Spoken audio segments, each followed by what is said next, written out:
Helen Kane.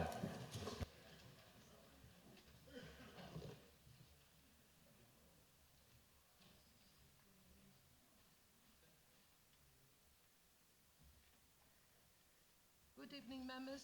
Please sit.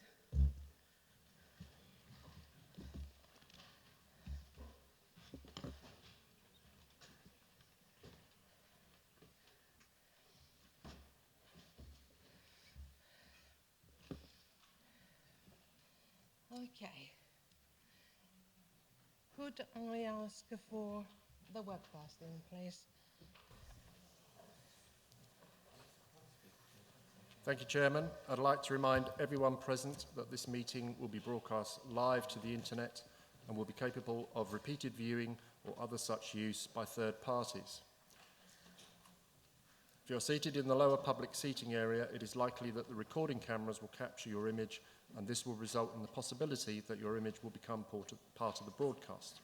This may infringe your human data protection rights, and if you wish to avoid this, you should move to the upper public gallery. Thank you, Chairman. Members, it gives me great pleasure to welcome you all back to our first full council in the council chamber in over 15 months. And to our new members, welcome to your first meeting here in the chamber. As you are aware, usually at full council meetings, members are requested to stand when addressing the council. However, just for this meeting only tonight, I would ask you to remain seated when speaking. Members, may I remind you to activate your microphone before speaking and turn it off when you finish. Also, please switch off your mobiles. There is a penalty of £10 for every ring to go to the chairman's charity. And finally, I would like to thank those members who have advised us in advance of their intention to speak on item 10, questions by members without notice. Your cooperation with this request is gratefully received. So we continue with our agenda.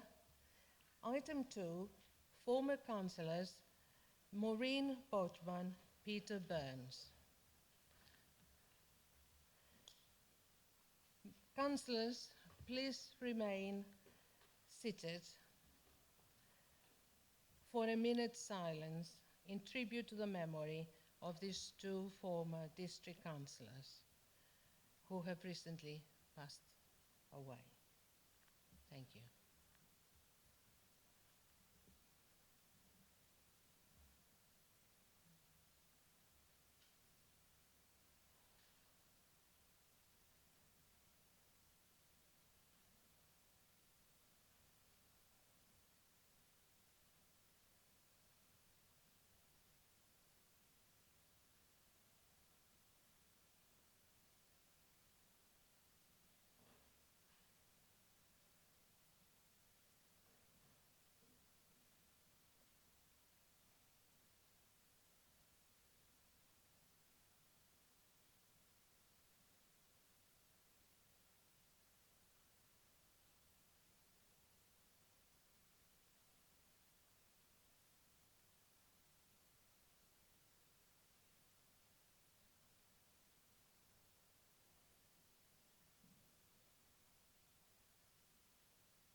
Thank you, members.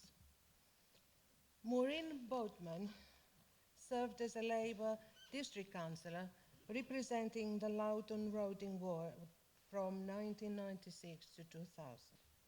I know that Councillor Stephen Murray would like to say a few words. Thank you, Chairman. I know that we're talking about someone that not many people in this chamber knew, so I will keep my words short, but I do think it's appropriate to say a few words because in fact the information in front of us isn't strictly accurate, so I would like the minute to contain the accurate information. Maureen was in fact a district councillor for Loughton Rodin between 1996 and 2002. She then served a further 4 years as one of the first members elected for the new ward of Loughton Alderton. So in fact, Maureen served on the district council from 96 through to 2006. I remember Maureen with a great deal of affection because obviously we were both Loughton Labour councillors for the whole of her time, and we were also serving in the same ward, Loughton Rodin, which was a 3-member ward until 2002. She was hard-working, she was a committed socialist, she was an excellent chairman of Plans A, and anyone who knew Maureen knew that her first love was her beloved Allotment Association in Rodin Road.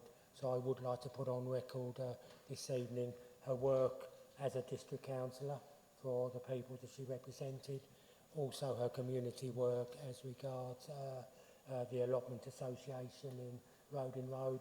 Maureen and her husband are in fact fundamental reasons for why it's such a flourishing allotment association.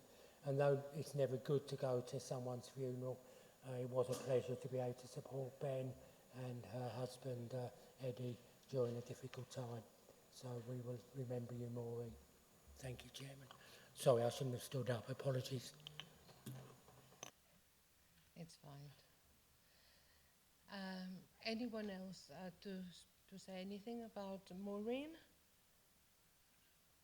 Councillor Chris Whitbread. Thank you, Chairman. Chairman, can I pass comment on both? Is that okay? Yes, we were going to. Yeah. If I first of all, I didn't know Councillor Boatman particularly well, but obviously she was a councillor while I was a councillor in my very early days, and she was always a very pleasant lady, and always obviously very committed as a councillor and to Epping Forest, and as you've just heard from Councillor Murray, to her community as well. So I think I just obviously would like to note that from myself. With regards to Peter Burns was one of the nicest people that I've ever known. I didn't have the fortune to serve with him as a district councillor, but he, in my early days, was one of the people who encouraged me to become a councillor in the first place. I know recently he has done the same for my daughter. He was a terrific chap to know. He was very passionate about the local community of Epping. He was a town councillor and the mayor of Epping for an awful long time. And sometimes a line in these agendas doesn't really say enough about what people bring to their communities and the good that they do. They don't always do it while they're a district councillor, but in Peter's case, he was certainly a very, very strong advocate of the Epping community, and I shall miss not having him around. Thank you, Chairman. Thank you. I know Councillor Stephen Murray would like to speak, but you can actually remain seated this time. Yeah, thank you, Chairman. It's just force of habit, wasn't it? Yeah, I was here when Peter was there for 4 years, and I just had 3 things I wanted to mention. What an absolutely lovely man Peter was, just a fantastic man. Had an incredibly dry sense of humour. I remember really well, an incredibly dry sense of humour. And the 6 councillors that we've got representing Epping wards at the moment are passionate for Epping. But Peter Burns was super passionate for Epping. He was Epping through and through, and those are the 3 things that I remember about Peter. Thank you very much. Councillor Janet Whitehouse. Thank you, Chairman. I can't speak about Peter's time on the District Council because that was before my time, but I did know him as a town councillor, and we used to meet up in the High Street, and he, as has been said, he's really passionate about Epping. I was able to go to his funeral, and as so often at funerals, you learn a lot about people that you didn't know before, which is a shame because often you wish you'd had the opportunity to talk about those things when you met him. But we learned there that he'd served in the Merchant Navy for many years and travelled widely before he came back and moved to Epping and worked in the city, and he was awarded the Freedom of the City of London in 1981. And he was also one of the town councillors who formed the long-standing Epping Association with the town in Germany, and that has led to 40 years of very close relationships between Epping and the town there. And whenever we met at community events, he was always keen to know what was going on and express his views on Epping. And as others have said, he was a lovely man and passionate about Epping, and so proud of having been mayor. Thank you, Chairman. Councillor Holly Whitehouse. Whitbread. Oh, I'm sorry. Whitbread. I beg your pardon. You've done that a few times, Chairman. I did, yes. Thank you, Chairman. Peter was obviously someone who I didn't know as a district councillor, but I have known throughout my life. He was a really big character in Epping, and actually often you'd see him up the high street and he'd always stop for a chat. In fact, most recently when I spoke to him was about a year ago, and he gave me a call to talk about one of the latest leaflets I'd put out in Epping, and he commented on it being bright and colourful, and he really enjoyed the content. But we had a really nice long conversation that day, and I was telling him about kind of my political career up until now and the work I've been doing in the community. And we were on the phone for over an hour, and he was telling me about some of the stuff that he'd done as a district councillor and also as a town councillor. And I know he'll be missed by many, but he was a real big character in Epping, and I think many people could learn about his community spirit. Thank you, Chairman. Thank you very much. We continue with our agenda. Apologies for absence. Jackie, please. Yes, Chairman, I've received apologies from Councillors Baldwin, Bassett, Bedford, Judy Jennings, Cher Bernier, Stalker, Rizvi, Knight, Neville, Plummer and Durrell. Does anybody else? Councillor Roberts. Chairman, can I also provide apologies for Councillor Nigel Avey and Councillor Sue Jones? Thank you. Okay, thank you very much for that. I beg your pardon, Councillor Stocker. Thank you, Councillor. Apologies from Councillor Jean Lee. She did phone in, I believe.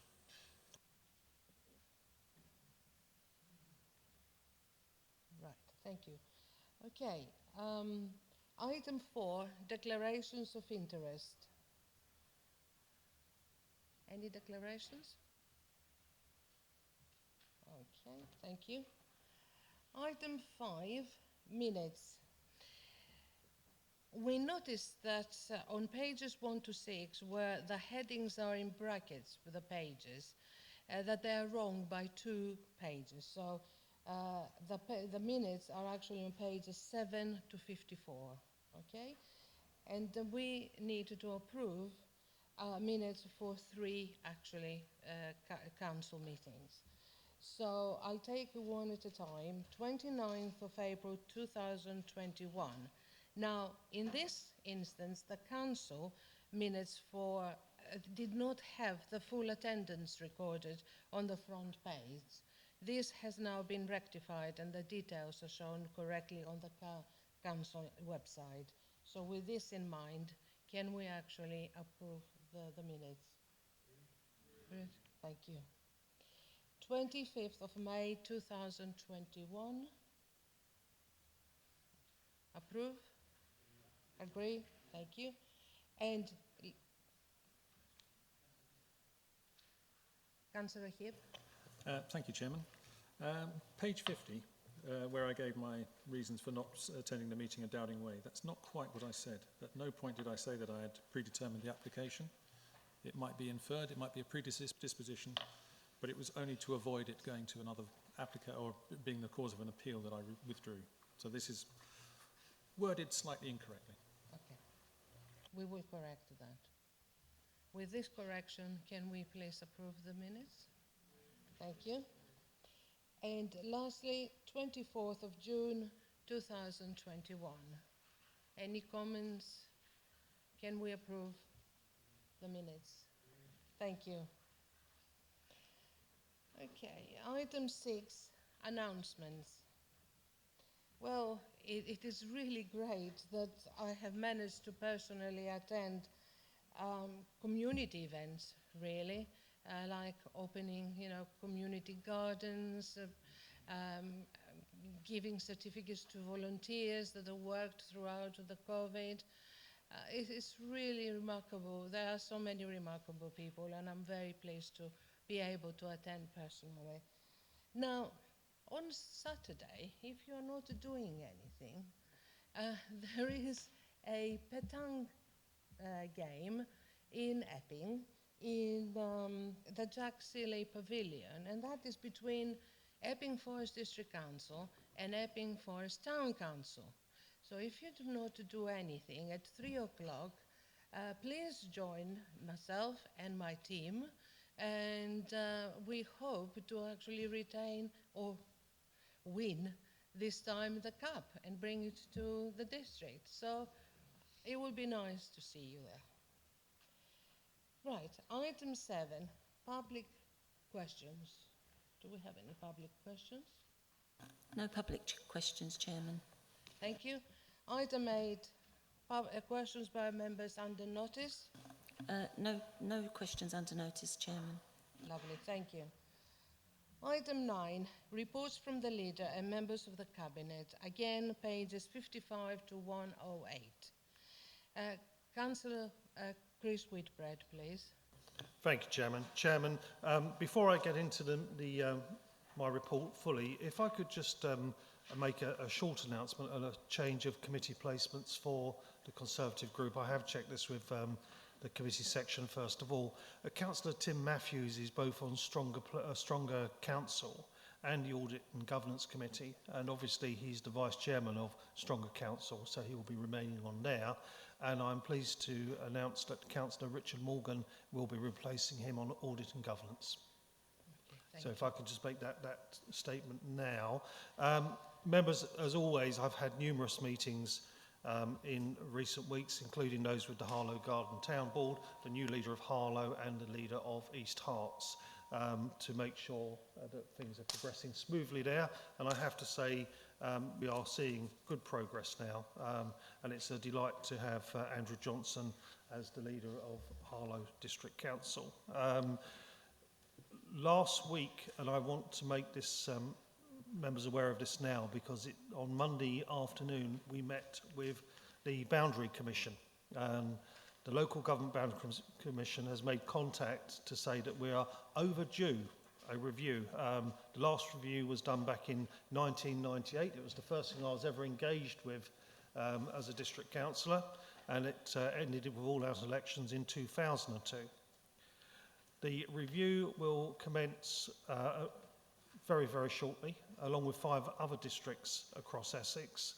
The process is a review of council size and warding pattern, not a review of boundaries. The process will culminate with all-out elections in May 2024. We will be, a paper will be distributed shortly to all members, and there will be a briefing for all members by the Boundary Commission in September. I will also instigate a portfolio holder group and obviously look for representation from all parties and independents on that group as we progress with the Boundary Commission's work. It is quite an arduous task. Members who remember it last time will remember spending hours around maps, but also looking very closely at numbers. Obviously, this will require electoral figures, which I know are being worked out at the moment, will take us 5 years beyond when the review will take place. So if it's May 2024 for the all-out elections, we have to cast ourselves forward by 5 years from now, so 2029. So that almost covers the local plan period in itself if we ever get to that stage. But I just thought members should be aware of that this evening. It will be a major piece of work coming forward in the autumn, and it will keep us all busy, no doubt. Other than that, Chairman, I know all of us were upset, had cause for concern with the flash flooding on Sunday, which I'm sure members will raise questions about later on. On other issues, we've been working very hard to get the council offices, or officers have been working very hard to get the council offices back open as restrictions have been lifted.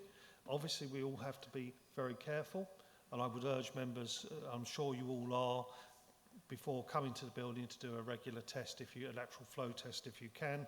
We have a duty to each other to keep each other safe. I don't have to tell you there is obviously quite high incidence of COVID-19 at the moment, and I know I was pinged a couple of weeks back now, and many others have been pinged as well. So wherever you can, encourage people to have their vaccines, and please ask people to be careful when coming to the building. Please do a lateral flow test at least twice a week, and let's all stay safe from the summer and get this thing beaten once and for all. The last thing any of us want is another lockdown. Thank you, Chairman. Thank you. Are there any more cabinet members that would like to add to their reports? Councillor Aniket Patel. Thank you, Chairman. The Community Resilience Team took part in the UK's first ever Antisocial Behaviour Awareness Week, which took place last week. The theme was making communities safer, and the CSP, Epping Forest District Council's Community Safety Partnership, coordinated a week of engaging with residents, providing information and action from council services and partner agencies to highlight the issues of antisocial behaviour and how to report and deal with them. 3 multi-agency events were held. On Monday afternoon at Hill House in Waltham Abbey, on Wednesday afternoon at Brick Lamps Path, Broadway, Loughton, and on Thursday afternoon at Belheim Square in Northfield. Police officers were on hand to hear any concerns, provide policing updates and give crime prevention advice. Activities included proactive antisocial behaviour and noise patrols by our Community Resilience Team, doorstep visits by the Neighbourhoods Team offering advice on how to report antisocial behaviour, proactive visits to housing estates by our Land and Estates Team, engaging with residents, associations and the community, and getting them involved in reporting concerns to officers on the spot. The Community Culture and Wellbeing Team promoted their work in bringing communities together, and the Highways Rangers proactively cleared graffiti and litter. Thank you, Chairman. Thank you very much. Councillor Dawson Sangwe, please. Thank you, Chairman. Just want to give a verbal update on the good story that's coming soon to the District Council in October, November. That's when it's going to be rolled out. It's a pilot scheme that's been, we've been involved as a council amongst other local authorities. It's to do with the local authority searches. We've been working very closely, our office has been working very closely, and with the training that's been provided by HMLR, it means that the turnaround for local authority searches will now be reduced to 5 days. So that's online, which is good news. But the better news, even better news, is that we may be entitled to an award or up to a value of about £75,000. Not confirmed, but we hope we will get some of that. But yeah, thank you, Chairman. Thank you. Councillor John Phillip. Thank you, Chairman. Just to refer to my report on page 82, where I highlighted the Civic Office accommodation, just for those members who did not attend Cabinet this week or didn't watch the webcast and haven't yet seen the decision notice.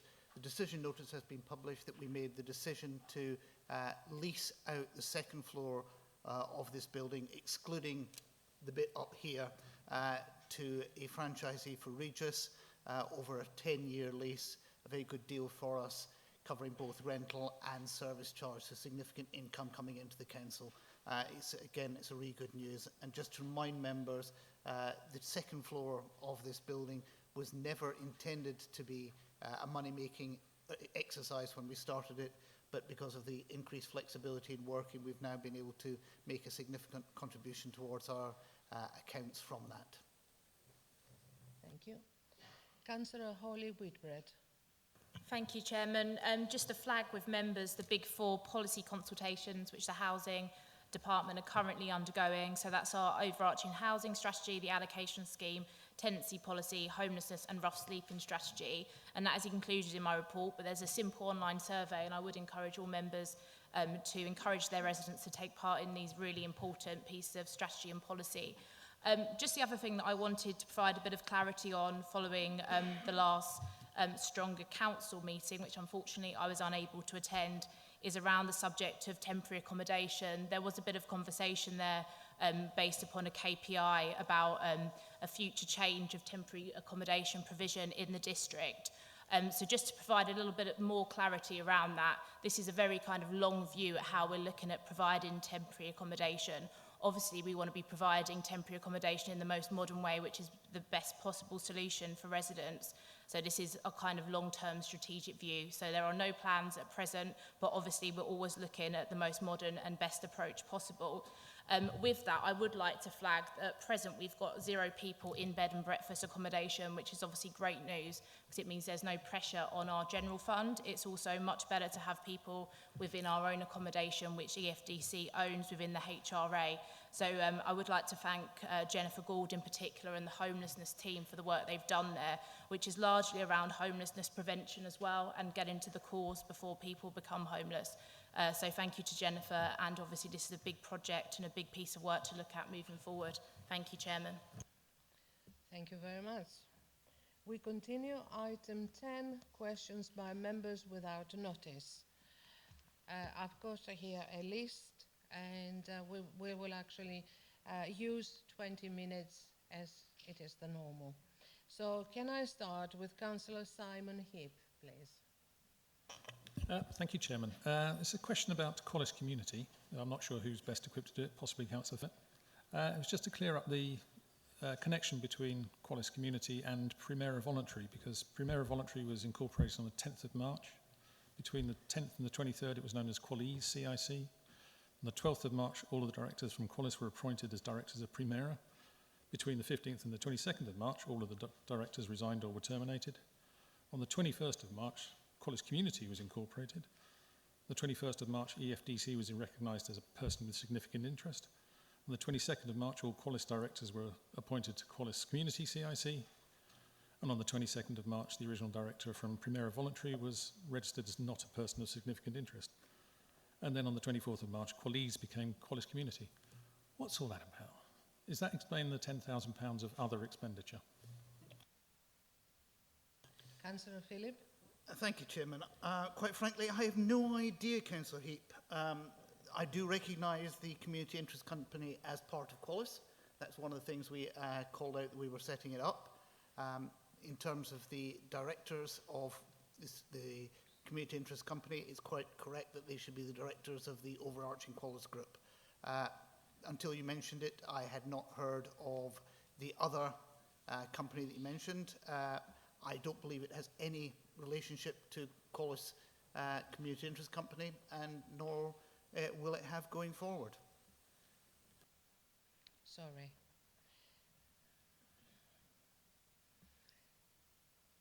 Councillor Stephen Murray. Thank you, Chairman. My question is to Leader of Council. Can he help us? Can he help the people of Loughton save their library? He's a leading member of Essex County Council. We want our library kept and invested in the way it is. We do not want a much smaller community space, under-resourced library financed by 48 flats. So my question to the Leader of Council tonight, on behalf of hundreds and hundreds and hundreds of people in Loughton, is can you help us save our library? Thank you, Chairman. Councillor Whitbread. Yeah, thank you, Chairman. Obviously, the Loughton Library is an issue that is currently under consultation.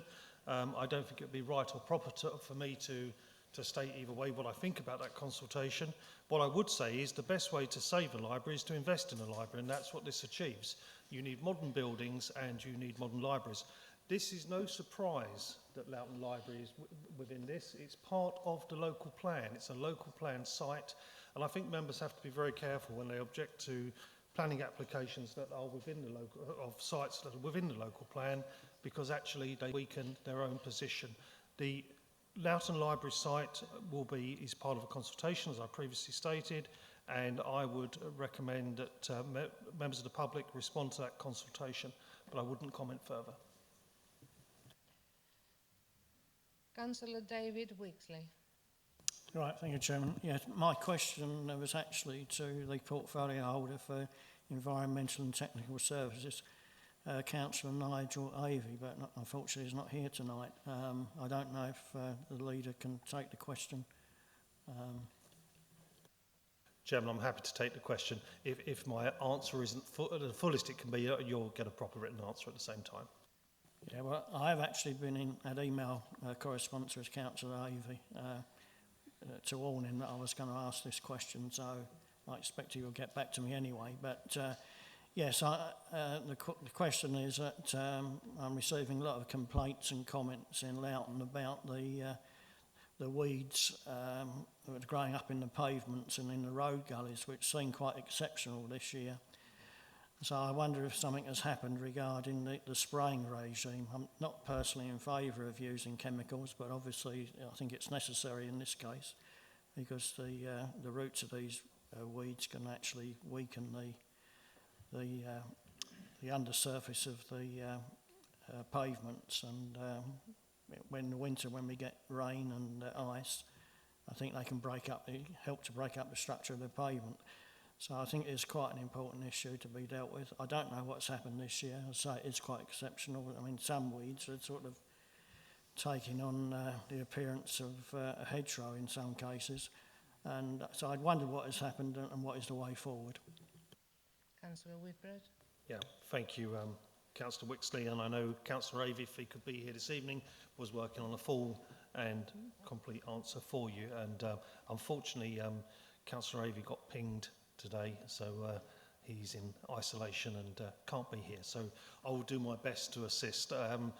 Like so many places at the moment, there seems to be an epidemic of weeds poking through pavements and along roadsides, wherever you go, from the rural parts of the district out to Buckstill, Loughton, Chigwell, wherever.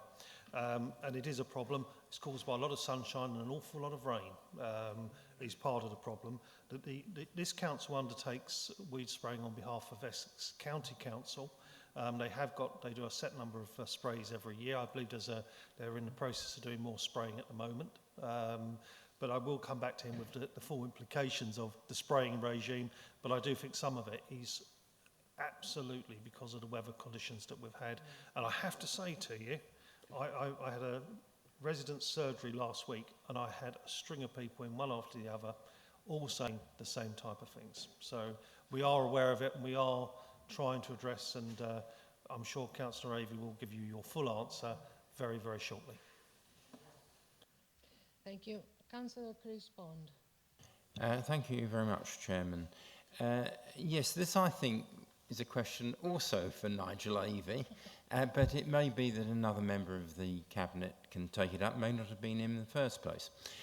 Will the portfolio holder who is responsible for transport tell us if he has had any discussions with Transport for London about making further facilities at their stations in Epping Forest for DDA accessibility and compliance?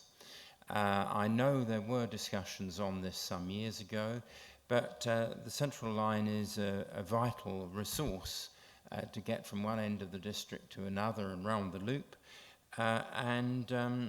Many of the stations are simply relics from a previous time with absolutely no accessibility.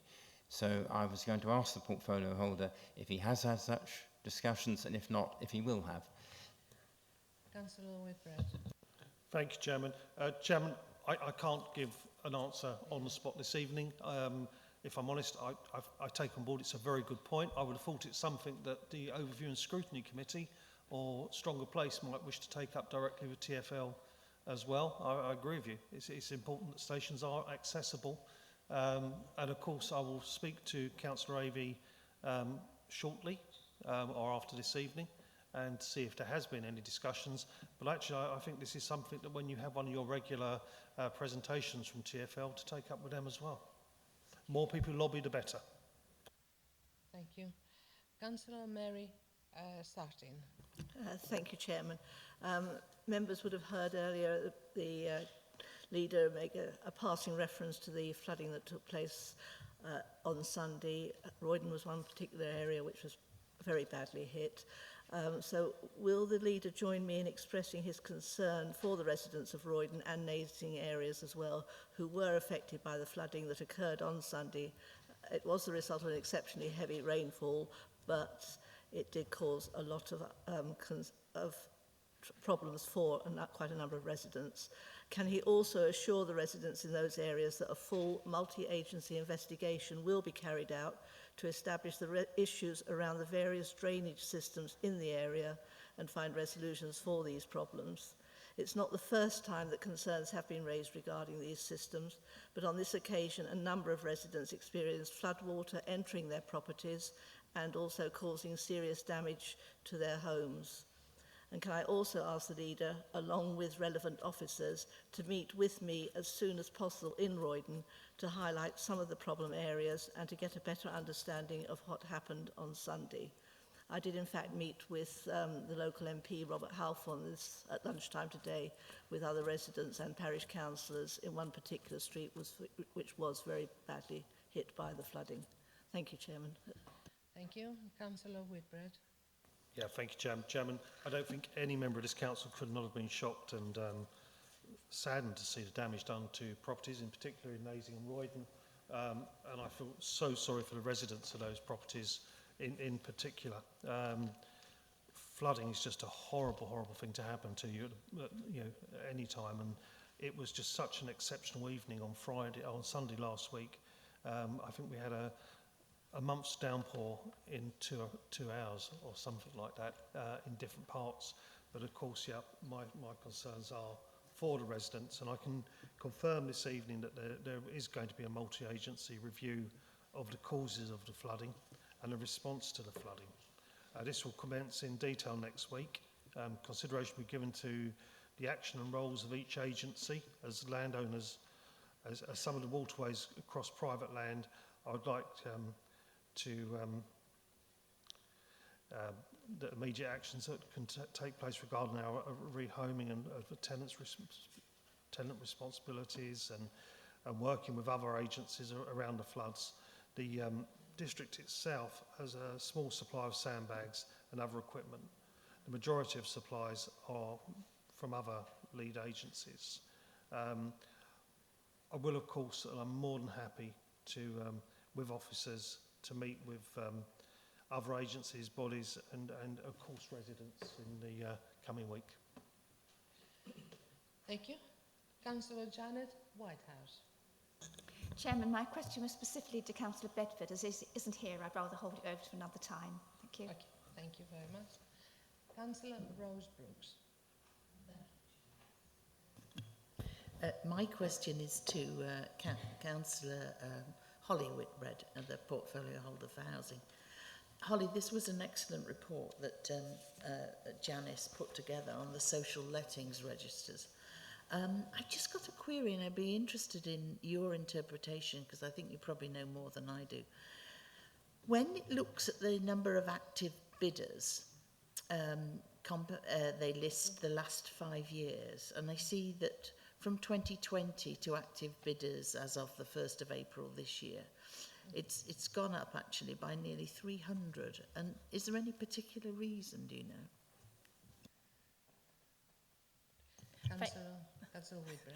Thank you, Chairman, and thank you, Councillor Brooks, for that question. I will have to come back to you with a bit more of a detailed response, but I was aware there was an increase in bidding during the pandemic, particularly, whether it be because people want to move to more rural areas or change their settings. So there was an increase there, but I will get a full response to you if that's okay.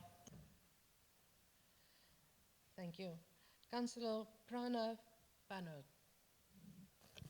Thank you, Chairman. This question is for Councillor Phillip. Our high streets and shopping parades are the economic heartbeat of the communities across the district. Notwithstanding the government support packages, the last 18 months has been particularly testing for our small and local businesses. What plans are there by Epping Forest District Council to ensure small businesses on our high streets and parades bounce back and recover from the financial hardship they have faced as COVID-19 restrictions are relaxed? Councillor Phillip. Thank you, Chairman. Thank you, Councillor Banner. It's a very good question, and there's a lot of answers more than I can actually deal with in one go. As you'll be aware, with the Cabinet, we passed town centre improvement plans for 6 town centres. I will be reporting as we go along on the progress on those various actions. As I said at the time, that's something that we're a significant leader in, but we aren't doing it all ourselves. It's something that involves working with other organisations, including parish and town councils. I had a good example earlier on this week. We're talking about putting planters into Waltham Abbey. We're looking to supply those planters, but the actually planting of those planters and maintenance of them will fall to the Waltham Abbey Town Council. So that's a good example of how we can work together on that to make the places somewhere better for people to come in and work. Added to that, 2 particular thrusts that we have in place. One is our Click It Local, and I'll come back to that one, and the one we're just about to launch, which is a loyalty application for across the district called Loyal Free. Again, that's something that will encourage, hopefully, people to shop within the district and be able to see some benefit in so doing. Click It Local is the first one that we launched, and unfortunately, businesses in our various areas are not proving very keen to sign up to it.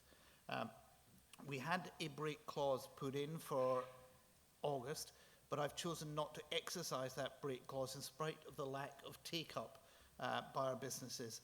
As we lead up to Christmas time, which is clearly one of the major business times for jobs and shops in the district, we want to be able to support them as much as possible. So I'm going to keep Click It Local carrying on for the full 12 months.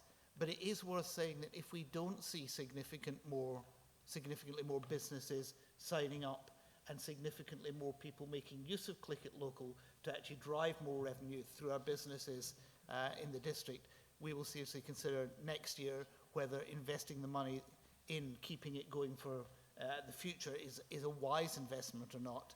Clearly, if it's not something that's resonating with our residents and with our businesses and they're not seeing value in it, we will not continue to provide it. So if you think it's something that's worth using, use it yourselves. There's lots of stuff on there. A lot of the districts within Essex are using, so you can use Click It Local to get stuff from outside the district as well. But encourage the businesses in your wards to sign up. We do have a wide ranging business newsletter that goes out every month. Try and make sure that your businesses in your areas have signed up for that.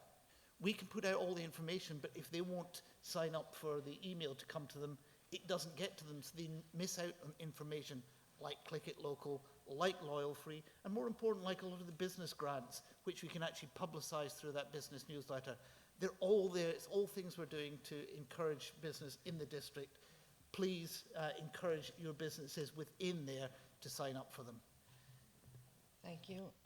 Councillor Jamie McGarver. Thank you, Madam Chairman.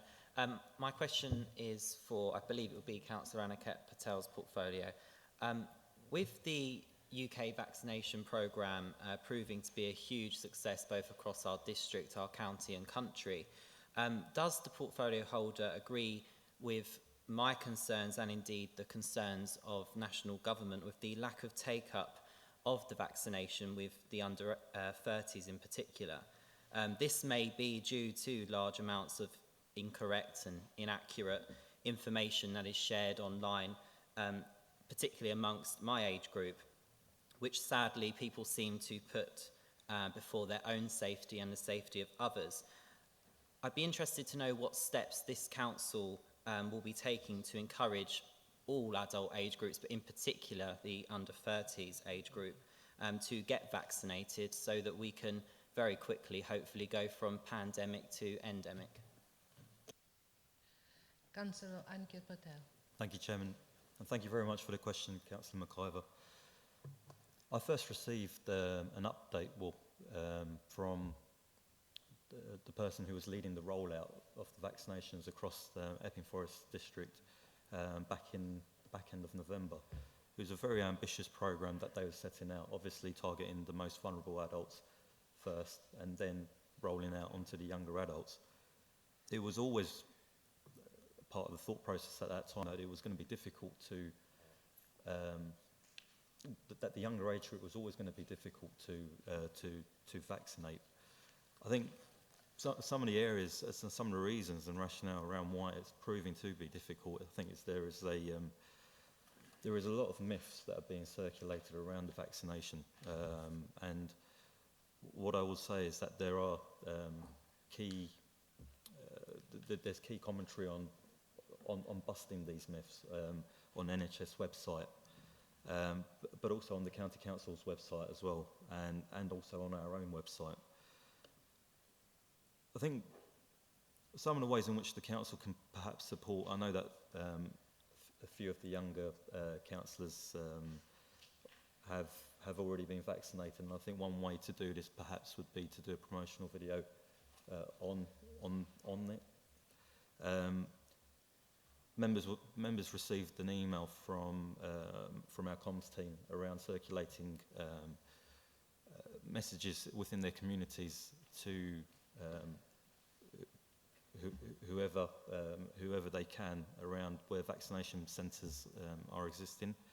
I think we as councillors have a role in circulating this information. We were also given posters which we could distribute on notice boards around our towns and parishes. But I think, you see, the key to this is working together, and I think as a partnership, and I don't think there is one person responsible in supporting this. I think it's the collective we. Thank you. Councillor Ken Williamson. Thank you, Chair. Can the Community and Regulatory Portfolio Holder, Councillor Patel, provide an update, please, on the progress of the Council's Social Recovery Plan? Thank you.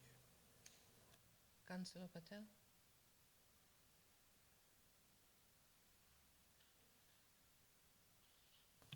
Thank you, Chairman, and thank you very much for the question, Councillor Williamson.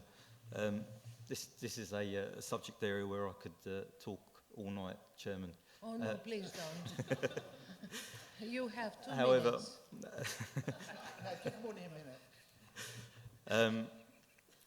The short answer is we're making very good progress on the social recovery. I think it was this time last year when we moved out of response to recovery, and Councillor Phillip and his team have worked very hard on the economic recovery plan, but the communities team in particular have worked very hard on the social recovery plan as well. We're sort of moving away from the term social recovery now. I think it's been identified through working in partnerships with our health partners that the focus should be on tackling health inequalities as a result of COVID, and this is the key area of focus of the Epping Forest Health and Wellbeing Board.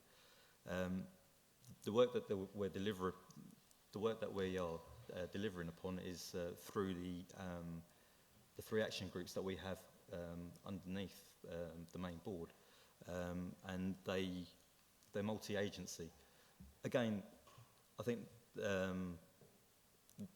the way in which we will achieve success again is working with our partners, particularly our health partners, in delivering upon this.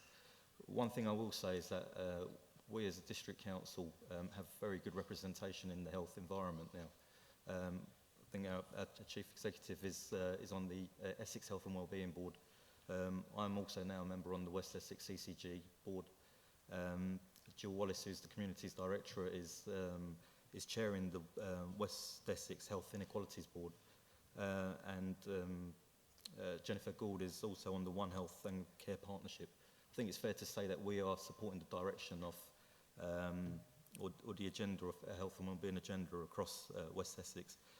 Chairman, I think in order to answer the question fully, because I won't have done it justice, I'm happy for a paper to go back to the relevant select committee, subject to the chairman agreement. That would be lovely, actually. Thank you. And thank you for being brief. Councillor John Whitehouse. Thanks, Chairman. Yes, this is also for Councillor Aniket. I mean, December may seem a while away, but it will come quite quickly, and you'll be aware that's when the traffic regulation order for the measures in Epping High Street expires. I understand we are due consultation on that before December, and just wondered if you could update us on the scope of that and when that will take place.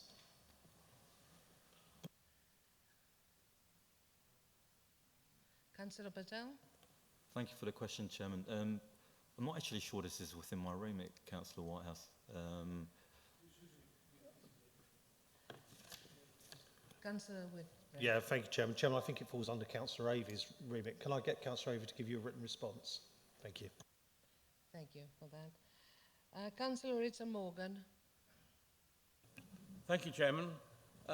Can Councillor Holly Whitbread, housing portfolio holder, provide us with an update on the council house building programme and in North Weald, the opening of Cyril Hawkins Close? Thank you. Thank you, Chairman, and thank you, Councillor Morgan, for that question. And it was really good today actually to see, again, a bit of a sneak preview of Cyril Hawkins Close, because myself, Councillor MacGyver, Councillor Burrows and Councillor Bolton all went to the community allotment opening, which backs on to the programme. And actually one of the tenants was at the opening and be making good use of the community allotments. So we're looking forward to opening officially Cyril Hawkins Close next week. We've got a number of councillors and the chairman of the council attending that opening, and that's a 12-family home development in the heart of North Weald on a previously used site, which was once garages. In terms of the rest of the council house building programme, phases 4.1 and 4.2 are on site, and that's all going well. The only slight issue has been a delay in some of the material supplies, which is an issue across the building trade.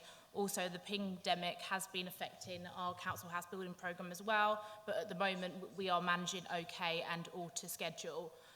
We've got a number of completions coming up on phases 4.1, and that handover should be in around September to November time. I've actually had the opportunity to name some of our new properties with the Pick Hill development coming up, which will be named after my predecessor, Sid Stavry, which will be a good opportunity to remember Sid. So hopefully we can have a good opening at that time as well. Also, as I mentioned earlier, we've got the consultation around our housing strategy and policy. So it's a good opportunity to think about how our council house building programme is going and whether our stock is meeting the needs of local residents. So that's pretty much the update, but really looking forward to showcasing one of our latest developments next week. Thank you, Chairman. Thank you very much. Thank you, Councillor. Councillor Howard Kaufman. Thank you, Chairman. I'll be brief, and thank you for indulging me. It's a question and a thank you to the leader of the council. So I'm the chairman of the Epping Forest Holocaust Education Trust, and we are going to bring forward a memorial in the district, which we can all be proud of. But part of it is, a big part of it is about education. And we were planning and setting our heart on an element of the new library being available to us for a permanent school education facility. And in the new plans, despite having discussed this with Essex, they have not put in those plans even a small area for us. So I'll be really grateful, because Councillor Whitbread has personally been very supportive of this initiative, if he could have a word in the right ear to provide us just some space in the new library if it's to go ahead. I would give a quick shout out for Waltham Abbey Museum. Waltham Abbey Museum is currently holding an exhibition which is not being that well attended. It's available to the 4th of September, and it's about 30 survivors who came to Loughton and were cherished in Loughton in our district. And it's a fascinating exhibition, and it's well worth the trip to Waltham Abbey, and go and see this exhibition at the fabulous Waltham Abbey Museum, please. Councillor Whitbread. Thank you. Thank you, Councillor Kaufman, for that question or request. I will certainly have a word in the right ear. I think the memorial in Loughton is really important to this district, and I'm really pleased that this council has been able to support it and will continue to support it. The right person is sitting behind me, so I will have a word with them later on this evening to try and get the word back. Do you know, I think outreach and actually celebrating our heritage and celebrating some of the worst, not celebrating but remembering some of the atrocities and things that have happened are so important. In fact, I really would like to see something within this district council offices here, some form of outreach as well at some point in the future. I think it's really important. Okay, thank you very much. And that we actually exceeded our time. So we go to item 11, motions. We have a motion in front of us, and it's called Litter in the District. We have a proposer, Councillor Holly Whitbread. Thank you, Chairman. And unfortunately, do I speak now on the item, Chairman? No, just Sorry. you Yes. are the proposer. Okay, do you have a seconder? Chairman, I am the seconder. You are still the seconder. Okay, thank you very much. So could Councillor Whitbread to take us through the motion, please? Thank you, Chairman, and sorry for starting early there. Unfortunately, as Councillor Whitbread explained earlier, Councillor Nigel Avey has been pinged this evening. Therefore, at the last minute, I've taken his place in presenting this motion this evening, something that I'm very happy to do as a bit of a passionate litter picker myself. I think it's a really important thing that we all kind of take that community action. Last year, I set up a number of community litter picks in Epping, Fulmwood Common and Coopersell. And it's actually really great to see the level of engagement in litter picks. I've seen Councillor Alan Lyon out the other day in Chigwell, and I know that there's representation across the whole of the Epping Forest community. So it's something that I know a lot of people are really keen to do. But what has been disappointing to see is particularly during the pandemic is an increase in littering. I mean, we saw scenes in High Beach in the very peak of the pandemic where people were just covering our forest and green spaces in litter. So this motion is really recognition of that increase in littering, but also to call for further community action, but also responsibility when it comes to keeping our district and our communities tidy. So I'll go through this motion in turn and the different components of it. So the first part of this motion is that the council will sponsor an annual competition named Pride in Epping Forest District, which aims to acknowledge the individual, group or local parish council which makes the greatest local contribution to the removal of litter from our district's streets and countryside.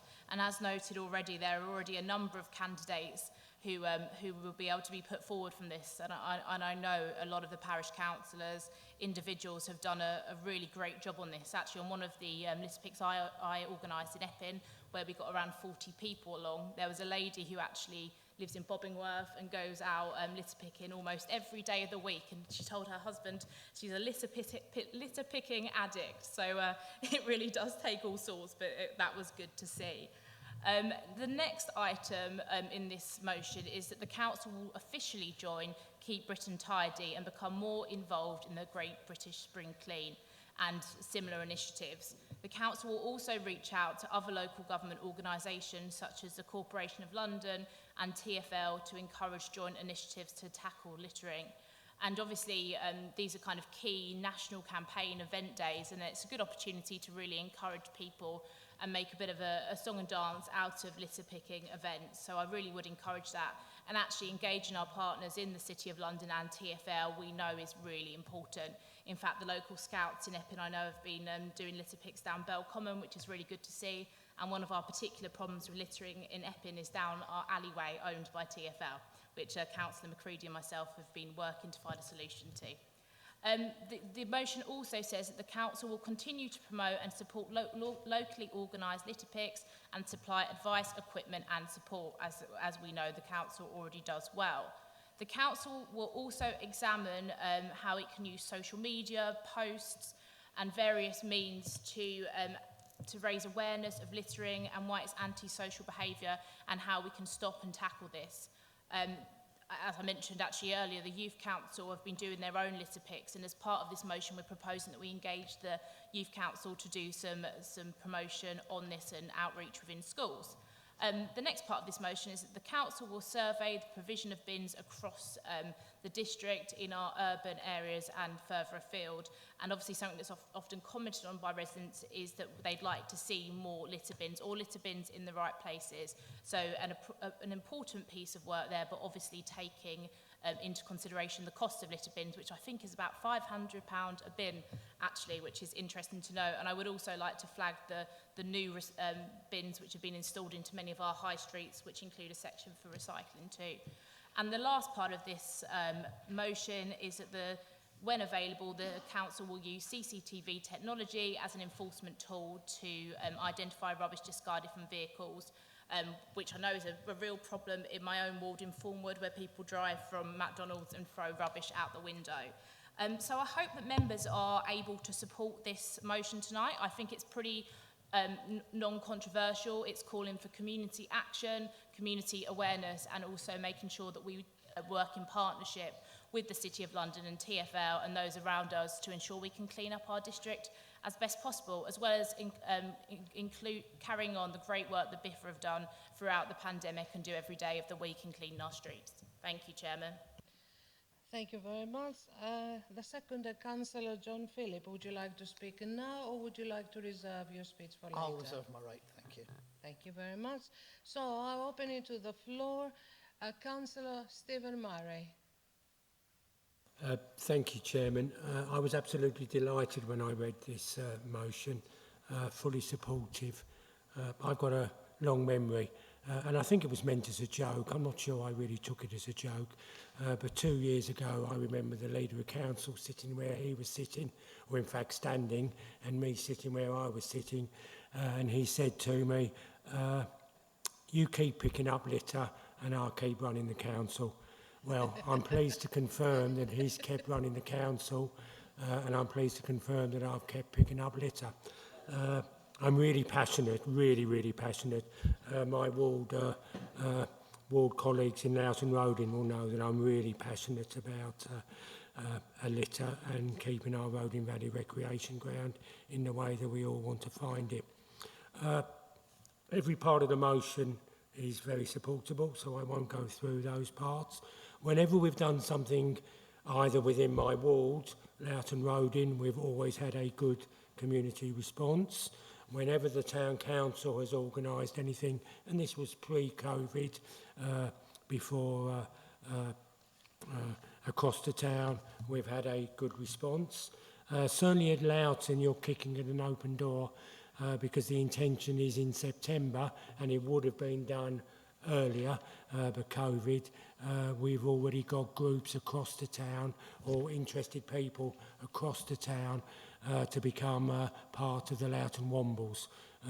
So I'm hoping by the end of September or October, we will have a number of groups around Loughton, coordinated by local people. I've obviously offered to coordinate the group around Loughton Roding, but I understand there are volunteers to coordinate across the town. So I'm almost making the nomination for the Loughton Parish to be considered. But obviously these are only plans, but these are plans that we've considered for a long time and are almost absolutely ready to launch when the clerk comes back from a well-deserved break. I will just spend a few minutes on thinking about why we've got this problem. And I've come to the conclusion, really, there's no obvious answer, because I don't always think it's to do with the lack of litter bins. Along with others, I've litter picked the Roding Valley when it's covered with litter, and there's bins within walking distance that aren't full. So I'm not saying the bins aren't something to do with it, but it's not the only problem. I don't think that it's linked to age group either. I have to say, my experience, because I often do a recce in the afternoon so that I know where the problems are going to be in the morning. And 9 times out of 10, I'm absolutely correct.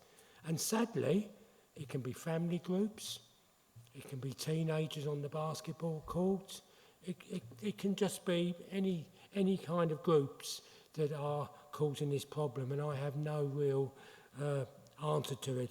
I don't have any problem with the idea in IV, Youth Council reaching out to schools, but I have to say, and I'm sure other members will endorse this, any school that I have knowledge of, which is quite a bit, have really comprehensive policies about encouraging not only the correct behaviour through education, but correcting the encouraging the correct behaviour through positive reinforcement. I mean, we even have house competitions about the amount of litter that are in the house-coloured bins. So, you know, I've actually seen some kids move some of the stuff from one bin to another. But, you know, we actually try and encourage it through house competitions. And, of course, there is the disciplinary side.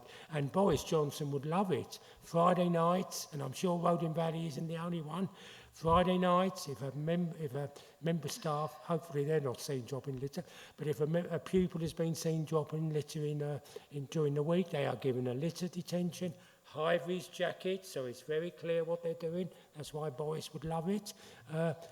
Pickers, we have to give them litter pickers, of course, because I think some of the parents would complain if they were doing it with their hands.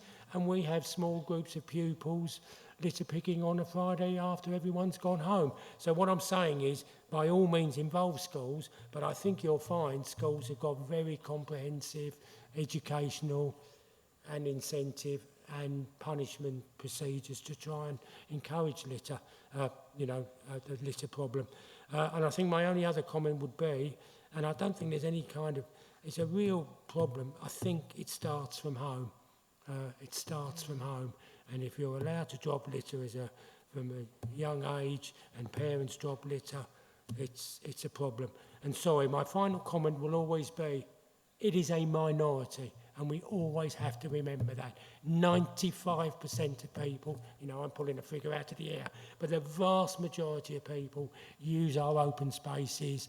They leave nothing, they take nothing but memories, and they use them in a responsible way. And we must remember that. We're talking about 5%, but they can spoil it for the rest of us. Thank you. Thank you. Councillor Jogier, please. Thank you, Madam Chairman. I just want to say that I think there's some great initiatives here, and I wholeheartedly welcome this motion. I just had a question on part 5, which refers to the council doing a survey on the provision of bins, and advice will be sought from parish councils. Will advice or input also be sought from ward councillors as well of this council? And if that hasn't already been considered, I think it should be, as obviously we're well placed with good knowledge of our respective wards. Thank you. Councillor Whitbread. Thank you, Chairman, and happy to answer that question, which I think is a really good one. And yes, of course, we'll be engaging ward councillors in that process. It's actually something that the council has done already, but I think the idea of this is doing it in a more widespread way. I know residents approach me about a particular road in Epping, Centre Drive near the station, and we've had a survey done there. So it is something that we do, but this is actually an opportunity to encourage members, parishes and town councils to engage and identify where further litter bins may be required. Thank you. Thank you. Councillor Darson Sanger, please. Thank you, Madam Chairman. I think it's a great initiative, Councillor Whitbread. I just want to say we've included many groups to get involved. Do you think we could also engage our local businesses on the high streets and the local shopping parades as well? I know that we've got 3 shopping parades. Well, we've got Brook Parade, Grange Hill, and also Chigwell Village, Chigwell Row as well, shops down there. Last year, we done a litter pick last year, and I know that we collected over 10 bags, and we had a lot of people out. I believe we must have had more than 30 plus people out, and it was great to see, and we had little kids come along, families as well, taking part. But yeah, absolutely great initiative. And just to say, we are organising a litter pick in Chigwell Village, so if anybody's watching this webcasting tonight, get in touch with me. I'll be happy to help and arrange this. Thank you. Councillor Whitbread. Thank you, Chairman, and our shout out for my litter pick on the 14th of August as well, if anyone fancies coming along in Epping. And actually, on that litter pick in Epping on the 14th, we've got a number of different business groups participating. I've advertised it through the various kind of community hub pages I run and Love Epping, and actually through that, we've put engagement with the business community, but I'm sure it's something that Councillor Phillip can pick up through the Economic Development Department and perhaps feature it in his most recent newsletter. Thank you. Councillor McCready. Thank you, Chairman. I really welcome this motion, and I really thank the portfolio holder and officers for their hard work in presenting it, Also, I thank Councillor Holly Whitbread for delivering it tonight, and Councillor John Phillip for seconding it. I've just got two things I would like to say. The first one, Councillor Holly Whitbread has already clarified that in point number 2, it talks about transport to London. This is in fact transport for London. I can only speak for Epping, but my understanding is that TfL are responsible for clearing the litter around the station and associated areas, including the footbridges and part of the footpath. These areas are some of the worst littered in the town, and TfL have not been forthcoming following requests to clear the litter. To have the District Council work alongside other agencies, such as TfL, is a very positive move. My second thing, nobody's touched on this yet, so I'm hoping it can actually be encompassed into the motion. I've been receiving many complaints regarding dog waste, some of which is left on the pavement and footpaths, and some is collected neatly in plastic bags and deposited on hedgerows. So not only is this unsightly and unpleasant to deal with, but there is a health issue here, as not all dog owners are religious about administering wormers to their dogs. Some parasites, which are found in canine excrement, for example tapeworm, can be contracted by humans. Would it be possible, and you might be able to, if you can, bring it in point number 4, to raise this issue in the motion, to highlight this problem, that it is an offence, and to educate the public? Thank you. Councillor Whitbread. Thank you, Chairman. And on the point of TfL responsibility, which Councillor Macready raised, I think that's a really important point. And actually, my litter pick will be starting at the station, because I'm aware it's a real point of where litter is collecting. But it is important that we flag this, and if Councillor Avey was here this evening, I'd be asking him to raise it with his transport officer, who I know has got really good links within TfL. But it's certainly an issue, and I think actually by having a litter pick there and almost doing a bit of naming and shaming, that might be a good opportunity to flag it more publicly. On the issue of dog bins, actually I've had a number of emails about that recently, and I think it's an important point potentially to encompass it in this motion if members would agree. In terms of, I think it would be good to link it into the awareness campaign actually, because obviously, as you know, as a dog owner yourself, there is an element of kind of personal responsibility, making sure you take your rubbish and throw it away. So I'd be happy to incorporate wording along and raising awareness about picking up your dog's rubbish. Thank you, Chairman. Can you please clarify for me which section where you would actually add it to? Councillor Phillip. Chairman, I suggest that it is captured in point IV, and it can come on the third line where we say report the residents' awareness of littering and the health dangers of badly handled dog waste and the need for it to be cleared up in a responsible manner. Okay. Members, are we agreeing with this? Yes. Thank you. Thank you. Continuing, Annika Patel, Councillor Annika Patel. Thank you, Chairman.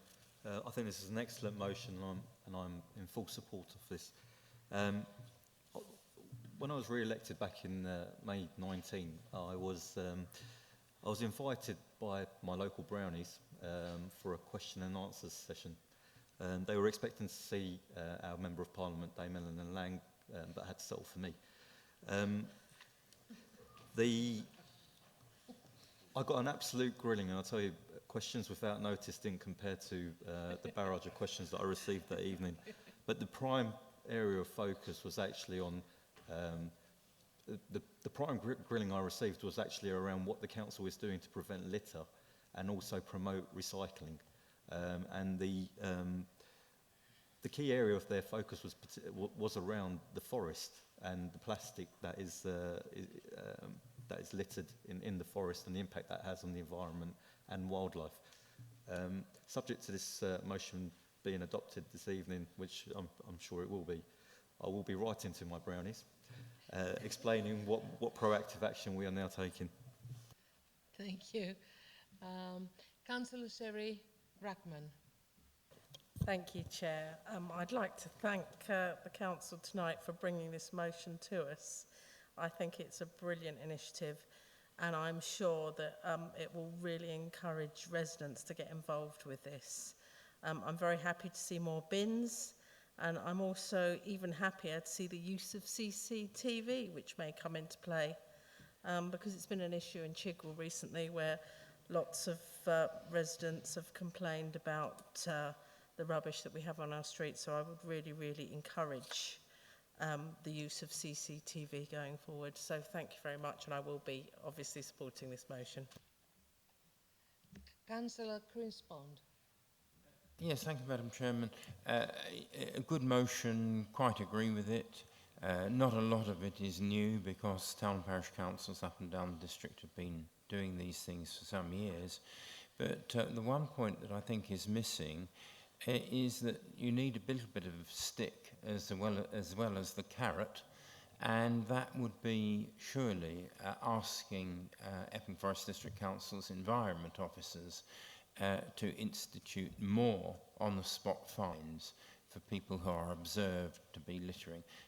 The council has got a very good record in prosecuting people who do fly tipping, and there are some examples of it only recently, but I think environmental officers with a penalty notice book in Epping High Street, Loughton High Road, Sun Street and so on would be a very good and salutary way of progressing what is proposed here.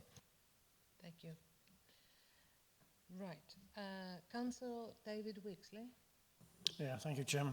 Yeah, I don't think you can argue against this motion. I just wanted to focus on some of the practicalities. Is the council going to be proactive in contacting the town and parish councils throughout the district to make them aware of this, or are they expecting the contact to be the other way? I think Councillor Murray mentioned Loughton Town Council, so I think any assistance that we could get from the district would be appreciated in terms of supplying litter pickers and high-vis jackets, that sort of thing. Also, I think there needs to be some coordination here, because if a group go out and litter pick and then the next day Biffa are due to go along there and also litter pick, so there needs to be some sort of coordination. I think probably a bit of a public relations exercise and explaining what Biffa do, and they can only do so much, and why we need volunteer litter pickers. The other thing I would like to see, if that could be put in some publicity, is recycling of litter, because a lot of the stuff that you see can be recycled, like plastic bottles and in particular aluminium drinking cans. I think that's quite important, because I understand a lot from an environmental point of view. A lot of energy is used in smelting aluminium in the first place, so as much as possible can be recycled, so much the better. And finally, I think an area which hasn't been mentioned where there are problems with litter, and that is in water courses, which probably raises all sorts of health and safety issues, but they do tend to get quite a bit of litter in them. They're often quite shallow, and it's probably reasonably safe to go down and pick litter there, but probably needs extra guidance and support from the district council. So they're just the 4 points I wanted to make. Councillor Whitbread. Thank you, Chair. Oh, sorry. Yes. Thank you, Chairman, and thank you, Councillor Wixley, for those points. I think the idea of publicity to the town and parishes and various community groups is a really good idea, and I'm sure Tom and the comms team will be on that in the morning, and maybe if we could get a bit of a formal letter out from the portfolio holder as well, that would be really useful. And I think the idea of coordination is key, so perhaps when an organiser for a specific area is identified, they could speak with the team to make sure they're not overlapping. Thank you. Thank you. Councillor John Whitehouse. Thank you, Chairman. Yes, shockingly, I too am against litter, and I'll be quite surprised if anyone stands up today to make the in favour of litter speech. But there are two areas I think it would be helpful for Cabinet members to take on board which aren't covered by the motion.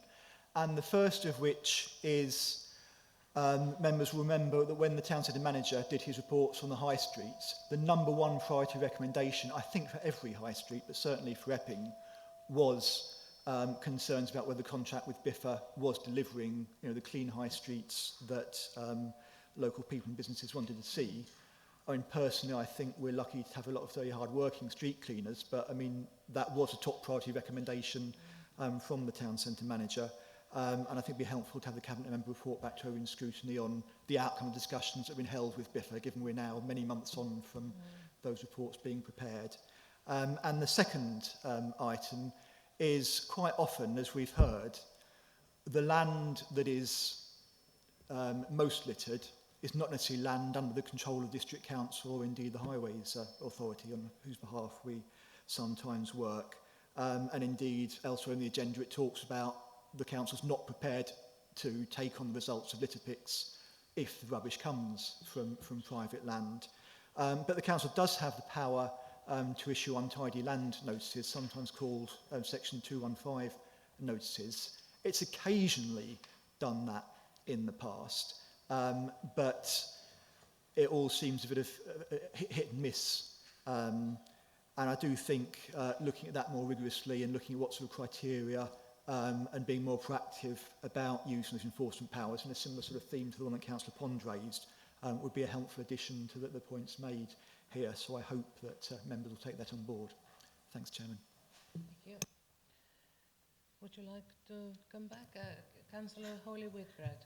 Thank you, Chairman, and sorry to come back again. Just on the point on Biffa's service and the street cleansing service, I know certainly in Epping and Faden Boys, which I represent on a county level, it's actually quite impressive to see the Biffa street cleaners, certainly in the main streets, and I know they do a really good job. In fact, I see our street cleaner in Epping walking down the high street regularly about 7, 8 in the morning, so I know he does a really good job there. But I have had conversations in the more rural parts of my ward about zoning and how different zoning zones are classified in terms of how often they're swept and cleaned. It is probably a point for Councillor Avey to pick up, but I know it is an area under regular review, and I'm sure Councillor Avey will bring a report in due course to Council. Thank you. Thank you. And lastly, Councillor Alan Lyon. Thank you, Chairman. I think this is a very important initiative. It's something that's been needed for some considerable time.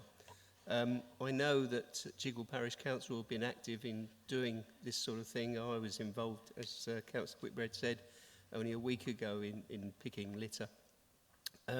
The other thing that is worth noting is that the Parish Council have actually been involved with the Duke of Edinburgh Award Scheme, where they have actually got youth involved in picking litter and actually using that as one of the credits for the Duke of Edinburgh Award Scheme. I've also been in contact with Di Butler on the Youth Council, and they were very interested in getting involved. Certainly they were looking at getting involved in Grange Hill. The other thing that I think is vitally important is the rise in fly tipping.